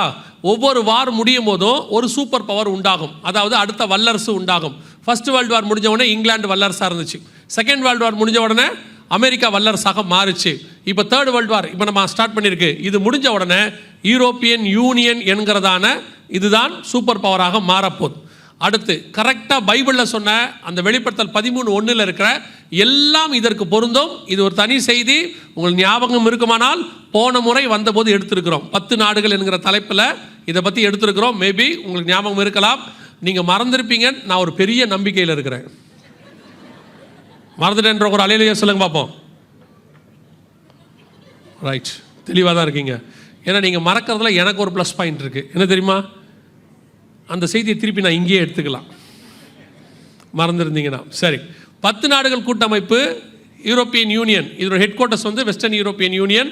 10 நாடுகள் இருக்கும், 7 தலை, 7 மலைகள் உள்ள நகரம் இருக்கும். எல்லாமே யூரோப்பியன் யூனியன் வரப்போகுது. அடுத்த சூப்பர் பவர் இவங்க தான். அமெரிக்கா கொலாப்ஸ் ஆயிடுச்சு, தெரியும்ல. நேற்று பார்த்தீங்களா, வரலாறு காணாத அளவுக்கு அமெரிக்காவுடைய மார்க்கெட், இது ஸ்டாக் மார்க்கெட் வந்து ஃபுல்லாக காலி, மொத்தம் அவுட், டோட்டலாக எத்தனையோ ட்ரில்லியன் காலி ஆயிடுச்சு. ஸோ அமெரிக்கா வேறு வழியே கிடையாது, தேர்ட் வேர்ல்டு வார் செய்யும். இதே மாதிரி தான் செகண்ட் வேர்ல்டு வாருக்கு முன்னாடி யூகேவுடைய மொத்த எக்கானமி கொலாப்ஸ், அவங்க அதனால் வார்க்குள்ளே வந்தாங்க. இப்போ அமெரிக்காவுடைய எக்கானமி கொலாப்ஸ், வார்க்குள்ளே வராங்க. இப்போ அடுத்து சூப்பர் பவராக யூரோப்பியன் யூனியன் மாறப்போகிறது. இதோடைய கரன்சி யூரோ தான் அடுத்த சூப்பர் பவராக மாறும். இப்போது அடுத்து வரக்கூடிய பலத்த ஜாதி, 1ஆம் அதிகாரம் யோவேல் புஸ்தகம் அந்த இடத்துல 6வது வசனம் சொல்லுது இல்லையா, எண்ணி முடியாத ஒரு பலத்த ஜாதி என் தேசத்தின் மேல் வருகிறது. இதுதான் கடைசியாக இஸ்ரவேலுக்கு விரோதமாக வரக்கூடிய ஆன்டி கிரைஸ்ட் கிங்டம். இதில் வரக்கூடிய கடைசி கிங் தான் ஆன்டி கிரைஸ்டாக இருப்பான். அவன் தான் உலகத்தை 7 வருஷம் ஆளுகை செய்ய போகிறவன். அந்த 7வது வருஷத்தில் தான் அர்மகதான் யுத்தம் நடக்கும். ஸோ இப்போ அதுக்கு முந்தின நாடு ரெடி ஆயிடுச்சு. இந்த காலகட்டத்தில் 2 காரியம் நடக்கும் என்று வேதம் சொல்லுது. இது வரப்போகுது, இந்த வார் அதுக்கானது தான். வார் முடியும் போது ஒரு சூப்பர் பவர் உண்டாகும், இவங்க தான் வருவாங்க. ஸோ இந்த காலகட்டத்தில் 2 காரியத்தை கர்த்தர் செய்ய சொல்கிறார். வாசித்து முடிக்கலாம். வாசிங்க 1ஆம் அதிகாரம் யோவேல் புஸ்தகம் 15வது வசனம் வாசிங்க. அந்த நாளின் நிமித்தம் ஐயோ, கர்த்தருடைய நாள் சமீபமாக இருக்கிறது, அது சங்காரம் போல சர்வ வல்லவரிடத்திலிருந்து வருகிறது. அப்போ அடுத்து என்ன வரப்போகுது? என்ன வரப்போகுது? கர்த்தருடைய நாள் வரப்போகுது. 2ஆம் அதிகாரம் 1ஆம் வசனம் யோவேல். சீயோனிலே எக்காலம் ஊதுங்கள், என் பரிசுத்த பருவத்திலே எச்சரிப்பின் சத்தமிடுங்கள், தேசத்தின் குடிகள் எல்லாம் தத்தளிக்க கடவர்கள், ஏனெனில் கர்த்தருடைய நாள் வருகிறது, அது சமீபமாயிருக்கிறது. அடுத்து 2வது தடவை சொல்லியிருக்கிறாரு. இந்த 2 அதிகாரத்தில் 2வது தடவை 3வது 2:11 வாசிங்க. கர்த்தர் தமது சேனைக்கு முன் சத்தமிடுவார், அவருடைய பாளையம் மகா பெரிது, அவருடைய வார்த்தையின்படி செய்கிறதற்கு வல்லமையுள்ளது. கர்த்தருடைய நாள் பெரிதும் மகா பயங்கரமா இருக்கும். இது 3வது தடவை. யார்? 2 அதிகாரத்தில் 3 தடவை கர்த்தருடைய நாள் வருது, கர்த்தருடைய நாள் வருது, கர்த்தருடைய நாள் வருதுன்னு சொல்றார். சரி, இந்த கர்த்தருடைய நாள்னா என்ன? கர்த்தருடைய நாள் என்பது எதை குறிக்கிறது? ரகசிய வருகையானா? இல்லை. 2 பேதுருவின் புஸ்தகம் 3ஆம் அதிகாரம் 9வது வசனம் 10வது வசனம் வாசிங்க. 2 பேதுரு 3:10. கர்த்தருடைய நாள் இரவிலே திருடன் வருகிற விதமாய் வரும். கர்த்தருடைய நாள் இரவிலே, அப்ப அந்த கர்த்தருடைய நாள் இரவிலே திருடன் வருகிற விதமாய் வரும்னா அது எந்த நாள்? ரகசிய வருகையானா? இல்லை. வாசிங்க, வெளிப்படுத்தின விசேஷம் 16ஆம் அதிகாரம் 15வது வசனம் வாசிங்க. இதோ திருடனை போல் வருகிறேன், தன் மானம் காணப்படத்தக்கதாக நிர்வாணமாய் நடவாதபடிக்கு விழித்து கொண்டு தன் வஸ்திரங்களை காத்துக்கொள்கிறவன் பாக்கியவான். 16 வாசிங்க. அப்பொழுது எபிரேய பாஷையிலே அர்மகெதோன் எனப்பட்ட இடத்திலே அவர்களை கூட்டி சேர்த்தான். நல்லா கவனிங்க, மெகதோ பள்ளத்தாக்கில் வரக்கூடிய அர்மகெதான் வார், அப்போ இயேசு வரார். அந்த நாளுக்கு பேர் தான் என்ன நாள்? கர்த்தருடைய நாள். அதுதான் 2 பேதுரு 3:10 சொல்லுது. வெளிப்படுத்தல் 16, 15, 16 சொல்லுது. இந்த யோவேலில் சொல்லப்பட்ட 1:15, 2:1, 2:11 எல்லாத்துலேயும் கர்த்தருடைய நாள், கர்த்தருடைய நாள், கர்த்தருடைய நாள்னு சொல்கிறது. பகிரங்க வருகையில் பூமியை கர்த்தர் அர்மகெதான் யுத்தத்தில் அழிக்க போகிறது. அதனால தான் அந்த நாளை யார் சகிக்கக்கூடும், அந்த நாளில் யார் நிலை நிற்கக்கூடும், யார் நிற்க முடியாதுங்கிறார். ஸோ இது பகிரங்க வருகையை பற்றி சொல்லப்பட்டிருக்கிறது. இந்த காரியங்கள்லாம் நடக்கும்போது ஓசியா புஸ்தகத்தில் கர்த்தருடைய நாளை பற்றியே கர்த்தர் பேசலை. ஆனால் அதுக்கு அடுத்த புஸ்தகத்தில் 2 அதிகாரத்தில் 3 தடவை பேசுகிறார். 3 அதிகாரத்தில் 4 தடவை பேசுவார். 3ஆம் அதிகாரத்தில் வாசிச்சிங்கன்னா இன்னும் ஒரு தடவை சொல்லுவார் கர்த்தருடைய நாள் வருகிறதுன்னு. அப்போது பகிரங்க வருகையை பற்றி மிக தெளிவாக 3-4 இடங்களிலே வேதம் சொல்லுது, கர்த்தர் வருகிறார், கர்த்தர் வருகிறார், கர்த்தர் வருகிறார். அதுலேயும் மிக முக்கியமாக ஒரு எச்சரிப்பும் கொடுக்க சொல்கிறாரு. 2ஆம் அதிகாரம் 1ஆம் வசனத்தில், சீயோனிலே எக்காலம் ஊதுங்கள், என் பரிசுத்த பர்வதத்தை எச்சரிக்கை சத்தமிடுங்கள், தேசத்தின் குடிகளெல்லாம் தத்தளிக்க கடவர்கள், ஏனெனில் கர்த்தருடைய நாள் வருகிறது. அது எச்சரிக்கை விட சொல்றாரு. சீயோனிலே எக்கால சத்தமிடுங்கள், கர்த்தருடைய நாள் வருது, ஆபத்து வருதுன்னு சொல்றார். சரி, இது பகிரங்க வருகைன்னு இருக்கே, இந்த காரியங்கள்லாம் சொல்லப்படுது, இதுக்கு நடுவில் சபை எடுத்துக்கொள்ளப்படுதல், ரகசிய வருகையை பற்றி ஏதாவது இருக்குதா, எந்த இடத்துலயாவது சொல்லப்பட்டிருக்குதா அப்படின்னு கேட்டிங்கன்னா வாசிங்க, முடிக்கலாம். யோவேல் புஸ்தகம் 2ஆம் அதிகாரத்தில் 16வது வசனத்தை வாசிங்க. 2:16. ஜனத்தை கூட்டுங்கள், சபையை பரிசுத்தப்படுத்துங்கள், முதியோரை சேருங்கள், பிள்ளைகளையும் பாலுண்கிற குழந்தைகளையும் கூட்டுங்கள், மணவாளன் தன் அறையையும் மணவாட்டி தன் மறைவையும் விட்டு புறப்படுவார்களாக. எவ்வளவு அழகா கொடுத்திருக்காரு பாருங்க. மணவாளன் மணவாட்டி என்பது இஸ்ரவேலை குறிக்கிற வார்த்தை அல்ல. மணவாளன் மணவாட்டி என்பது புதிய ஏற்பாட்டில் உள்ள சபையை குறிக்கிற வார்த்தை. அதனாலதான் வெளிப்படுத்தின விசேஷத்தில் சொல்லும் பொழுது ஆவியும் மணவாட்டியும் வா என்பார்களாக. அதனாலதான் பவுல் சொல்லும்போது 2 கொரிந்தியர் எழுதும்போது எழுதுறார் 11ஆம் அதிகாரத்தில், உங்களை ஒரே புருஷனுக்கு கற்புள்ள கன்னிகையாக உங்களை ஒப்படைப்பதற்கு நான் வைராக்கியம் கொண்டிருக்கிறேன் எழுதுறார். ஸோ மணவாட்டி என்பது புதிய ஏற்பாட்டு சபை. இங்கே இஸ்ரவேலுக்கு சொல்லிக்கிட்டே வரும்போது, சரி இதுக்கு முன்னாடி கர்த்தருடைய நாள் வந்துடுச்சா, சபை எடுத்துக்கொள்ளப்படுறதுக்கு முன்னாடி கர்த்தருடைய நாள் வந்துச்சா அப்படின்னு கேட்டிங்கன்னா அதையும் வாசிச்சிருங்க, உங்களுக்கு இன்னும் தெளிவாக இருக்கும். யோவேல் புஸ்தகம் 3ஆம் அதிகாரம் 14வது வசனம் வாசிங்க. நியாய தீர்ப்பின் பள்ளத்தாக்கிலே ஜனங்கள் திரளாய் இருக்கிறார்கள். அதாவது அர்மேகதான், மெகிதோ பள்ளத்தாக்கு, அங்கதான் சொல்றார், மெகிதோ என்கிற பள்ளத்தாக்கிலே கூட்டி சேர்த்தான். அடுத்து நியாய தீர்ப்பின் பள்ளத்தாக்கிலே கர்த்தரின் நாள் சமீபமாயிருக்கிறது. கர்த்தருடைய நாள் சமீபமாயிருக்கிறது. அப்ப இன்னும் கர்த்தருடைய நாள் என்ன செய்யல, வரல. ஆனா அதுக்கு முன்னாடியே சொல்றாரு 2ஆம் அதிகாரம் 16வது வசனத்துல, ஜனத்தை கூட்டுங்கள், சபையை பரிசுத்தப்படுத்துங்க. எவ்வளவு தெளிவான ப்ராபசி பாருங்க. சபையை பரிசுத்தப்படுத்துங்கள், முதியோரை சேருங்கள், பிள்ளைகளையும் பால் உண்ணுகிற குழந்தைகளையும் கூட்டுங்கள், மணவாளன் தன் அறையையும் மணவாட்டி தன் மறைவையும் விட்டு புறப்படுவார்களாக. மணவாளனுடைய அறைனா என்ன? பிதாவின் வலது பாரசத்தில் உட்கார்ந்து இருக்கிறார், right hand side of the father உட்கார்ந்து இருக்கிறார். ஒரு டிரான்ஸ்லேஷன்ல இருக்கு ஃபாதர்ஸ் சாம்பர்னு இருக்கு. அங்கிருந்து அவர் புறப்பட போறார். எதுக்காக? உங்களையும் என்னையும் மீட்டு கொண்டு போவதற்காக. மணவாட்டி எங்கிருந்து வரணும்? வசனம் சொல்லுது பாருங்க, மணவாட்டி தன் மறைவையும் விட்டு. எந்த மறைவு? உன்னத பாட்டு 2 சொல்லுது, கண்மலையின் வெடிப்புகளிலும் சிகரங்களின் மறைவிடங்களிலும் தங்கியிருக்கிற என் புறாவே உன் முகரூபத்தை காண்பி. அப்ப எந்த மறைவிடம்? கண்மலையின் வெடிப்பு. கண்மலைனா இயேசு கிறிஸ்து, வெடிக்கப்பட்ட அடிக்கப்பட்டது. இயேசு கிறிஸ்துவின் பாடுகளுக்கு நடுவே மறைந்திருக்கிற புறாவே, சபையே, உன் முகத்தை காட்டு, நீ பறக்கிற காலம் வந்து விட்டது, மறைவை விட்டு புறப்படு, மணவாளன் தன் அறையை விட்டு வந்து கொண்டிருக்கிறார். நீங்களும் நானும் கிறிஸ்துவை சந்திக்கிற காலம் சமீபமாயிற்று. அல்லேலூயா. இன்னும் நமக்கு நடக்க வேண்டிய ஒரே ப்ராபசி, இந்த 3ஆம் உலகத்தின் முடிவில் ஒரு வல்லரசு எழும்பணும், அதை ஒட்டி கர்த்தருடைய வருகையும் சம்பவிக்கணும். இப்போ யோசிச்சு பாருங்க, அமெரிக்கா கொலாப்ஸ் ஆயிடுச்சு, அடுத்த வல்லரசு ரெடி ஆயிடுச்சு, யூரோ ஸ்ட்ராங் ஆயிடுச்சு. 2001 யூரோ வந்துடுச்சு. யூரோ வந்த போதிலிருந்து சொல்லிட்டு இருக்கிறோம், யூரோ வந்துடுச்சு, 10 நாடுகள் கூட்டமைப்பு வந்தாச்சு, இவங்க உலகத்தினுடைய கரன்சியை தங்கள் கையில் எடுப்பாங்க. இப்போ சமீபத்தில் பார்த்தீங்கன்னு சொன்னால் இவங்க பிரேசில்ஸ், ரஷ்யா இவங்களாம் சேர்ந்து, பெல்ஜியம், ரஷ்யாலாம் சேர்ந்து பிரிக்ஸ்னு ஒன்று ஆரம்பித்தாங்க. பிரிக்ஸில் பார்த்தீங்கன்னா இப்போ கிட்டத்தட்ட 20-25 பேர் சேர்ந்துட்டாங்க. பிரிக்ஸ் தான் அடுத்த கரன்சினாங்க. அப்போவும் சொன்னோம் பிரிக்ஸ் வராது, பிரிக்ஸ் ரொம்ப ஸ்ட்ராங்காக இருக்குன்னாங்க. இப்போவும் சொல்கிறோம் பிரிக்ஸ் வராது. அடுத்து 10 நாடுகள் கூட்டமைப்பு தான் யூரோப்பியன் யூனியனுக்குள்ள இருந்தால் வரணும். ஆண்டவர் சொன்னபடி துல்லியமாய் தீர்க்க தரிசனம் நிறைவேறணும். அங்கே தான் இட்டாலி இருக்குது, ரோம் இருக்குது, அங்கே தான் 7 மலை இருக்குது. இந்த பிரிக்ஸ் நாட்டுக்குள்ள 7 மலை இல்லை, 10 நாடுகள் கூட்டமைப்பு இல்லை. பிரிக்ஸ் 7 நாடு தான், 5 நாடு தான். அதாவது பெல்ஜியம், அப்புறம் வந்துட்டு Brazil, Russia, India, China, Russia, south Africa, இவ்வளோ தான் இருக்குது. இதில் எங்கேயுமே இந்த 7 மலை உள்ள நகரமோ 10 நாடுகள் கூட்டமைப்போ இல்லை. ஆண்டவர் சொன்னது இந்த யூரோப்பியன் யூனியனை குறித்து தான் சொல்லியிருக்கிறாரு. இப்போ எழும்புகிற காலம் வந்துடுச்சு. இவைகளுக்கு நடுவில் ஒரு சம்பவம் நடக்க, நமக்கு தேவையான சம்பவம் அதுதான்.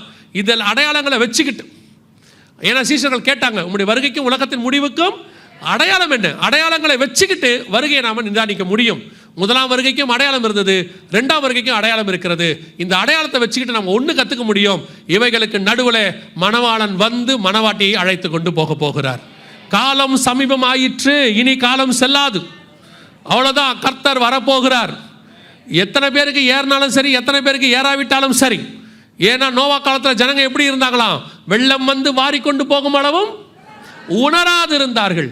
கேட்கிறவன் காதுள்ளவன் கேட்க கடவன். சொல்ல வேண்டியது, கர்த்தர் உங்களுக்கு சொல்ல வேண்டியதை சொல்லி கொண்டிருக்கிறார். அதான் இங்கே சத்தியம். இப்போ உங்களுக்கு இது சொல்லப்படுவதுக்கு என்ன காரணம்? வசனம் தெளிவாக சொல்லுது, ஜனத்தை கூட்டுங்கள். சபை எதுக்கு கூடி வரணும்? பரிசுத்தப்படுவதற்கு. சபை, நான் எப்பவும் சொல்கிறேன், search is not the blessing centre, church is not the healing center, church is not the deliverance center, church is the transformation center. சபை ஆசீர்வாத மையம் அல்ல, சபை விடுதலை மையம் அல்ல, சபை சுகமளிக்கிற இடம் அல்ல, சபை டிரான்ஸ்ஃபர்மேஷன் சென்டர். அப்போ இதெல்லாம் நடக்காதா? கண்டிப்பாக நடக்கும். சுகம் கிடைக்கும், விடுதலை கிடைக்கும், ஆசீர்வாதம் கிடைக்கும். அது அத்தனையும் இந்த மறுரூம் ஆகிறதுலேயே பேக்கேஜாக இருக்கிறது. நீங்கள் கான்சென்ட்ரேட் பண்ண வேண்டியது, கர்த்தரை போல மாற வேண்டியது.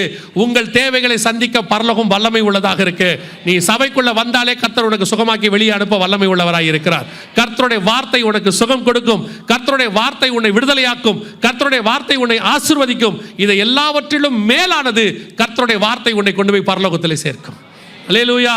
நான் ஆசீர்வாதம் இல்லைன்னு சொல்லல, விடுதலை இல்லைன்னு சொல்லல, சுகம் இல்லைன்னு சொல்லல. உங்க கான்சென்ட்ரேஷன் அது அல்ல. என்னுடைய கான்சென்ட்ரேஷன் கிறிஸ்துவை சந்திப்பது.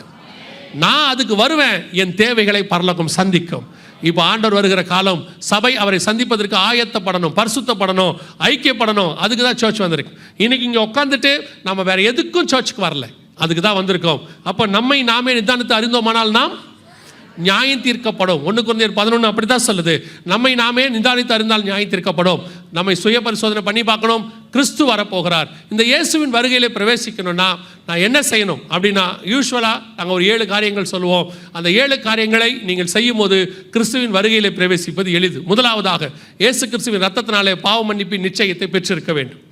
இயேசு என் பாவத்தை மன்னிச்சாருங்கிற நிச்சயம் இருக்கணும். இல்லை எங்கள் அப்பா காலத்துலேருந்து நான் சர்ச்சுக்கு வரேன், என் தாத்தா காலத்துலேருந்து சர்ச்சுக்கு வரேன், தலைமுறையாக சர்ச்சுக்கு வரோம். நீங்கள் எத்தனை தலைமுறையாக வேணால் வாங்க, உங்கள் பாவம் மன்னிக்கப்பட்ட நிச்சயம் உங்களுக்கு இருக்கா?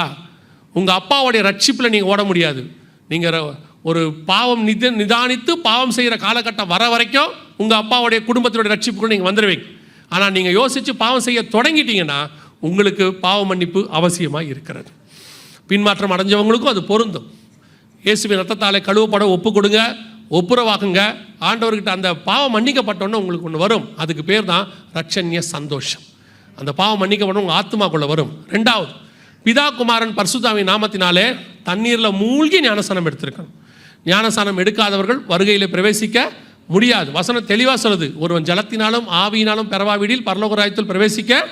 கொஞ்சம் பேர் கேட்குறாங்க, கள்ள ஞானஸ்நானம் எடுத்தானா அவன் பரதேசிக்கு போலியா அப்படிங்கிறாங்க. கள்ள ஞானஸ்நானம் எடுக்கலை. பக்கத்தில் இருந்த இயேசு எடுத்தாரா இல்லையா? பக்கத்தில் இருந்த இயேசு எடுத்தாரா இல்லையா? அப்போ ஏன் நீங்கள் இயேசுவை பார்க்காம திருடனை பார்க்குறீங்க? நீங்கள் திருடனாக இருந்தால் திருடனை பாருங்க, நல்லவனாக இருந்தால் இயேசுவை பாருங்க. அவ்வளோதான், வேலை முடிஞ்சு. நிறைய பேர் ஏன் திருடன் எடுக்கல, ஏன் திருடன் அவ்வளோ பெரிய தேவன் எடுத்திருக்காரு, அது கண்ணுக்கே தெரில. இந்த திருடனுக்கு அந்த திருடன் தான் தெரியுறான். திருடன் ஏன் எடுக்கலை? திருடன் எடுக்கலை, அவன் பரலோகத்துக்கும் போகலை, அவன் பாரடைஸுக்கு தான் போனான். ஆனால் இயேசு எடுத்தார், அவர் பரலோகத்துக்குள்ளே நுழைந்திருக்கிறார். உங்களுக்கு எனக்கும் வாக்குத்தத்தம் பண்ணினது பரலோகம். உள்ளே நுழையணுன்னா தண்ணியில் மூழ்கி ஞானஸ்நானம் எடுத்திருக்கணும். வேறு எந்த ஞானஸ்நானமும் பைபிள் சொல்லலை. சின்ன வயசில் எடுத்தேன், குழந்தையில் எடுத்தேன், கொடிக்கு கீழே எடுத்தேன், அங்கே எடுத்தேன், இங்கே கிடையாது. பிதா குமாரன் பரிசுத்தாவின் நாமத்தினாலே தண்ணீரில் மூழ்கி எடுத்திருக்கணும். சீஷனாகி எடுத்திருக்கணும். அதுவும் அதாவது பாவங்களை அறிக்கை செய்து இனி நான் புது சிருஷ்டியாக மாறேன்னு விசுவாசித்து எடுத்திருக்கணும். நான் ஒரு கூட்டத்துக்கு போயிருந்தேன், கும்பலாக கொடுத்தாங்க, என்னையும் போட்டு முக்கிய எடுத்துட்டாங்க, எதுக்கு எடுத்தாங்கன்னே தெரியாதுன்ற ஞானஸ்நானம் இல்லை. சில ஆட்களுக்கெல்லாம் ஞானஸ்நானம் ஏன் எடுத்தோன்னே தெரியல, இங்கேயும் எடுத்துடுறான். இஸ்ரவேலுக்கு போய் யோர்தானை பார்த்தா அங்கேயும் எடுக்கணுங்கிறான். இந்த ட்ரிப்பு போகிறாங்கல்ல, யோர்தானை பார்த்தோன்னு ஆசை வந்துடுது. ஏன்பா யோர்தானை பார்த்தோன்னு ஆசை வருது? இல்லை, இயேசு ஒருத்தர் என்கிட்ட சொன்னார், ஞானஸ்நானம் யோர்தானை 2 தடவை எடுத்துட்டார். ஏன் எடுத்தேன்னா, யோர்தானை பார்த்தேன், இயேசு ஞானஸ்நானம் எடுத்தாரே, அதனால் நானும் ஞானஸ்நானம் எடுக்கணும்னு எடுத்துட்டேன். நான் கேட்டேன், இயேசுடைய கல்லறையை பார்த்தியான்னு. பார்த்தேன். நான் ஏன் உனக்கு சாவர ஆசை வரலன்னு கேட்டேன். யோர்தானில் முங்குற ஆசை வந்துச்சுல, அப்போ கல்லறைக்குள்ளே போய் படுக்கிற ஆசையும் வரணும்ல. இது எடுத்த ஞானஸ்நானத்தையும் ஒழுங்காக எடுக்காத ஆள், சும்மா எங்கேயாவது ஏதாவது கொடுத்தாங்கன்னா உடனே முங்கி எழுதியிருக்கிறது. விசுவாசித்து சீஷனாகி எடுக்கணும், அதற்கு பேர் தான் ஞானஸ்நானம். மூணாவது மிக முக்கியமானது, எபேசியர் 4:30 சொல்லுது, மீட்கப்படும் நாளுக்கென்று முத்திரையான பரிசுத்த ஆவியை துக்கப்படுத்தாதீர்கள். இன்னைக்கு கடைசி காலத்தில் ஒரு குரூப் எழும்பி பரிசுத்த ஆவி கிடையாது, அந்நிய பாஷை கிடையாது, அது கிடையாது, இது கிடையாது.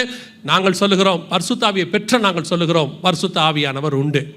அவர்தான் சபையை நடத்துகிறவர், அவர்தான் சபையின் மூத்த போதகர், அவர்தான் சபையை கொண்டு போய் பரலோக ராஜ்யத்தில் சேர்க்க போகிறவர்.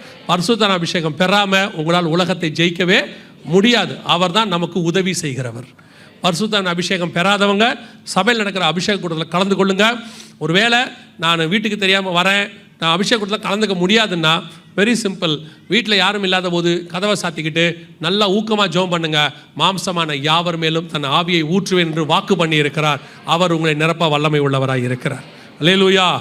4வது வேறுபாடு உள்ள வாழ்க்கை. அப்போஸ்தலர் நடபடிகள் 2ஆம் அதிகாரம் 40வது வசனம் சொல்லுது, மாறுபாடான சந்ததியை விட்டு விலகி உங்களை ரட்சித்துக் கொள்ளுங்கள். உங்களுக்கு உலகத்துக்கு என்ன இருக்கணும்? வேறுபாடு இருக்கணும். உலகத்தை விட்டு வர சொல்ல, உலகம் உங்களை தொடாதபடி பாதுகாத்துக் கொள்ளுங்க. எல்லாரும் உட்காந்து சினிமா பாட்டு பாடிக்கிட்டு இருப்பான், ஆஃபீஸை விட்டு போக முடியாது, அந்த இடத்துல உட்காந்துருக்கணும். அது உங்களை கரெக்ட் பண்ணாமல் பார்த்துங்க, அதான் முக்கியம். நாங்கள் இதை முந்தி இப்படி சொல்லியிருந்தோம், இப்போ நாங்கள் எப்படி சொல்ல வேண்டியிருக்கு? சர்ச்சுக்குள்ளே வராமல் பார்த்துக்கோங்க. நீங்கள் போய் அங்கே கெட்டு போயிடாதீங்கன்னு சொல்கிறத போகாமல் இப்போ சபை கெடுக்காமல் பார்த்துக்கோங்க.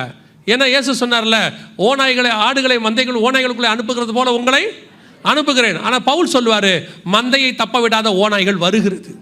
ஒரு காலத்தில் நம்ம ஓநாய்களுக்குள்ளே போனோம், இப்போ ஓநாய் உள்ளே வருது. அதனால் ரொம்ப கேர்ஃபுல்லாக இருந்து கொள்ளுங்க. நீங்கள் ஓநாயின்னொன்னே பல்ல நீட்டிக்கிட்டு அப்படியே ரத்தத்தோட அப்படிலாம் வராது. நல்ல கோட்டு போட்டு ஷூ போட்டு நல்ல அழகாக ட்ரெஸ் போட்டு வருது. நீங்கள் ஓநாயின்னா அப்படி எதிர்பார்த்துட்டு இருக்கிறீங்க, அந்த ஓநாயில் இப்போ அப்படி தான் வருது. ரொம்ப கேர்ஃபுல்லாக இருந்து கொள்ளுங்க. வேறுபாடுள்ள வாழ்க்கை ரொம்ப முக்கியம்.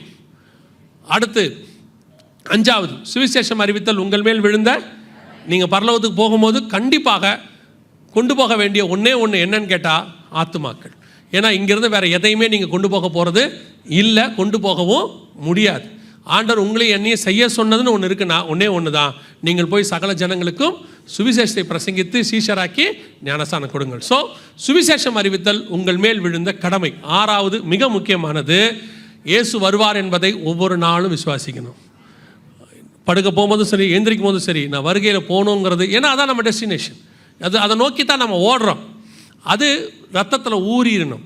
7வது கடைசியாக முடிவு பரியந்தம் நிலை நிற்கிறவனே ரட்சிக்கப்படும். இந்த 6லும் முடிவு பரியந்த நிற்கணும். அடைந்த ரட்சிப்பு, எடுத்த ஞானசானம், பெற்றுக்கொண்ட அபிஷேகம், வாழ்கிற வேறுபாடுள்ள வாழ்க்கை, சொல்கிற சுவிசேஷம், விசுவாசிக்கிற வருகை, இந்த 6லும் முடிவு பரியந்தம் நிலை நிற்கிறவனே ரட்சிக்கப்படுவான். அல்லேலூயா. ஆண்டவர் வெகு சீக்கிரத்தில் வரப்போகிறார். இனி காலம் செல்லாது. நாம் ஜெபம் பண்ண போகிறோம். எந்திரிக்கலாமா? நாம் எல்லோரும் ஒரு 5 நிமிஷம் மாத்திரம் நான் பாஸ்டர்கிட்ட கொடுத்துட்றேன். அவங்க அடுத்து நடத்துவாங்க. அவங்க சொன்ன நேரத்தோட ஒரு 5 நிமிஷம் எக்ஸ்ட்ரா ஆயிடுச்சு.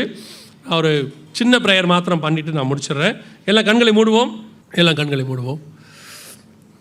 ஏற்கனவே சொன்னபடி 1 கொரிந்தியர் 11:31 சொல்லுகிறது, நம்மை நாமே நிதானித்து அறிந்தோமானால் நாம் நியாயம் தீர்க்கப்படும். உங்களை ஆராய்ந்து பாருங்கள். இன்றைக்கி இயேசு கிறிஸ்துவின் வருகை இருக்குமானால் அந்த மத்திய ஆகாயத்தில் சந்திக்க போகிற மறுரூப கூட்டத்தில் நீங்களும் நானும் இருப்போமா? வசனம் சொல்லுது, வெள்ளை அங்கிகளை தரித்து கொண்டு தங்கள் கைகளிலே குருத்தோலைகளை பிடித்துக்கொண்டு சிங்காசனத்திற்கு முன்பாகவும் ஆட்டுக்குட்டியானவருக்கு முன்பாகவும் நிற்க கண்டேன். அந்த நிற்கிற கூட்டம் வேறு யாரும் இல்லை, வருகையில் எடுத்துக்கொண்டு போய் சிங்காசனத்துக்கிட்ட நிற்கிறது புதிய ஏற்பாட்டு சபை, மணவாட்டி சபை. நீங்களும் நானும் அங்கே நிற்போமா? கிறிஸ்துவை சந்திக்கிற இடத்தில் காணப்படுவோமா? ஆண்டவர் ஒரு நல்ல வாய்ப்பு கொடுத்துருக்கிறார். இங்கே நீங்கள் வந்திருக்கிறீங்க, ஒரு சத்தியத்தை பேசுகிற, சத்தியத்துக்குள்ளே இருக்கிற சபைக்குள்ளே இருக்கிறீங்க. இன்றைக்கி அநேக இடங்களிலே சத்தியம் கிடைக்கிறதில்லை. இங்கே சத்தியத்துக்கென்று அவர்கள் காலத்தை ஏற்படுத்தி அவர்கள் அதை செய்து கொண்டிருக்கிறார்கள். உங்களை ஆராய்ந்து பாருங்கள். இந்த வருகையில் போகிறதுக்கு உங்களுக்குள்ளே என்னென்ன தடைகள் இருக்குன்னு பாருங்கள். அப்படி இருக்குமானால் உங்களுக்கு தெரியும், இங்கிருந்து யாரும் எந்த தீர்க்க தரிசனமும் சொல்ல வேண்டிய அவசியம் இல்லை. நீங்கள் யார் என்பது உங்களுக்கு தெரியும். உங்கள் கூட இருக்கிற பரிசுத்த ஆவியானவருக்கு தெரியும். அவர் உங்களை உணர்த்த வல்லமை உள்ளவராக இருக்கிறார். உன் பலவீனங்களில் அவருடைய பலன் பூரணமாய் விளங்கும். ஒருவன் தன் பாவங்களை அறிக்கை செய்து விட்டு விடுவானாகில் அவன் தேவனிடத்தில் இரக்கம் பெறுவான்.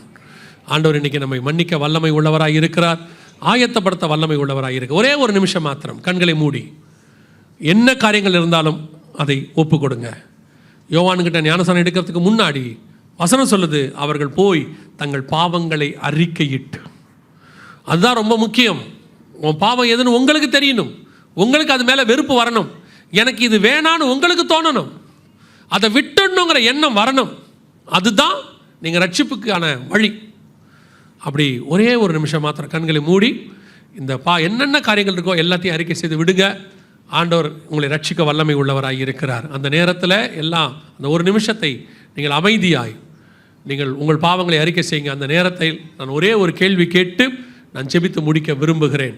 நான் இன்னும் தண்ணியில் மூழ்கி ஞானசானம் எடுக்கவில்லை. நான் இதுவரைக்கும் ஞானசானத்தை பற்றி கேட்கலை அல்லது கேட்டிருக்கிறேன், ஆனால் எடுக்கணும்னு தோணலை.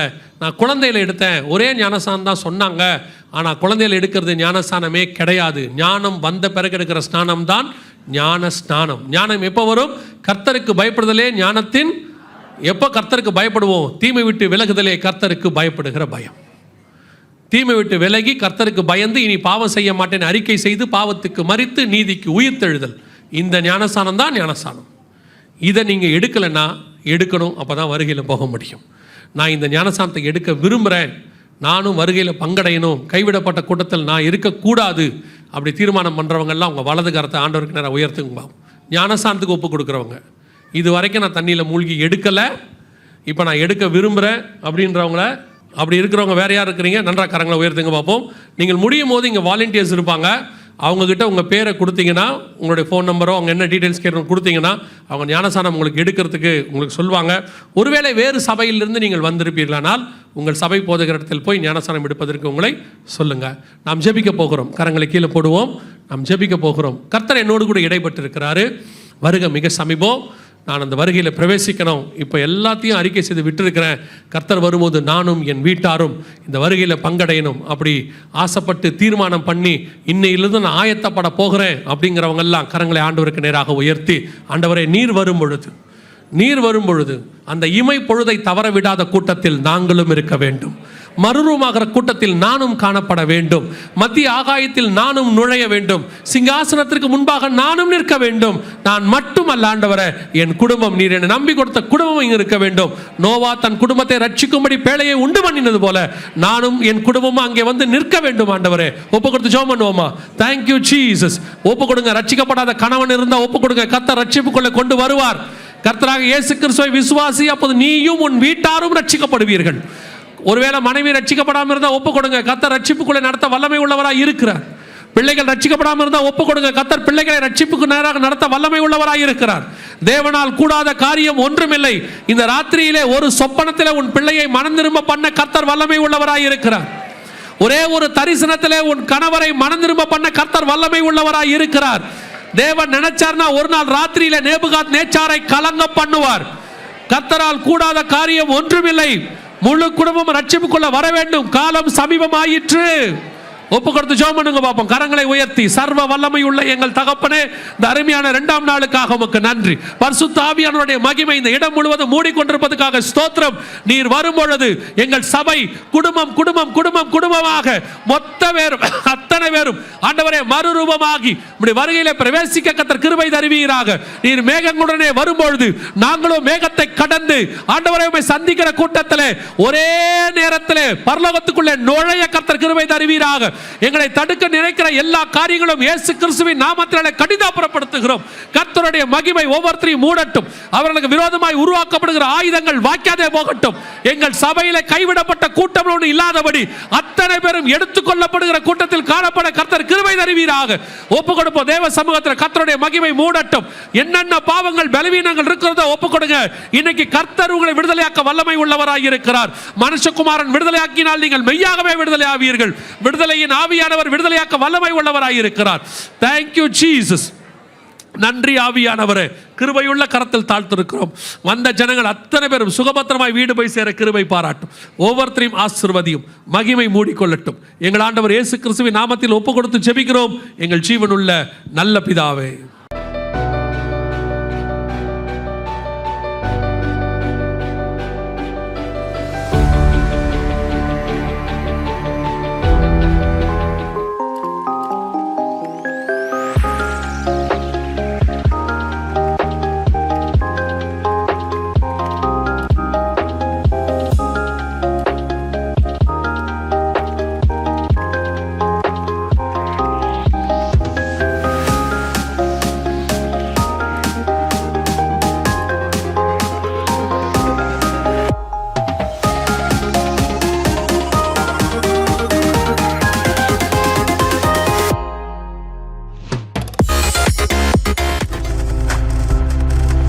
நீங்கள் பார்த்து கொண்டிருப்பது உங்கள் ஜாய் டிவி. உங்கள் துக்கம் சந்தோஷமாய் மாறும்.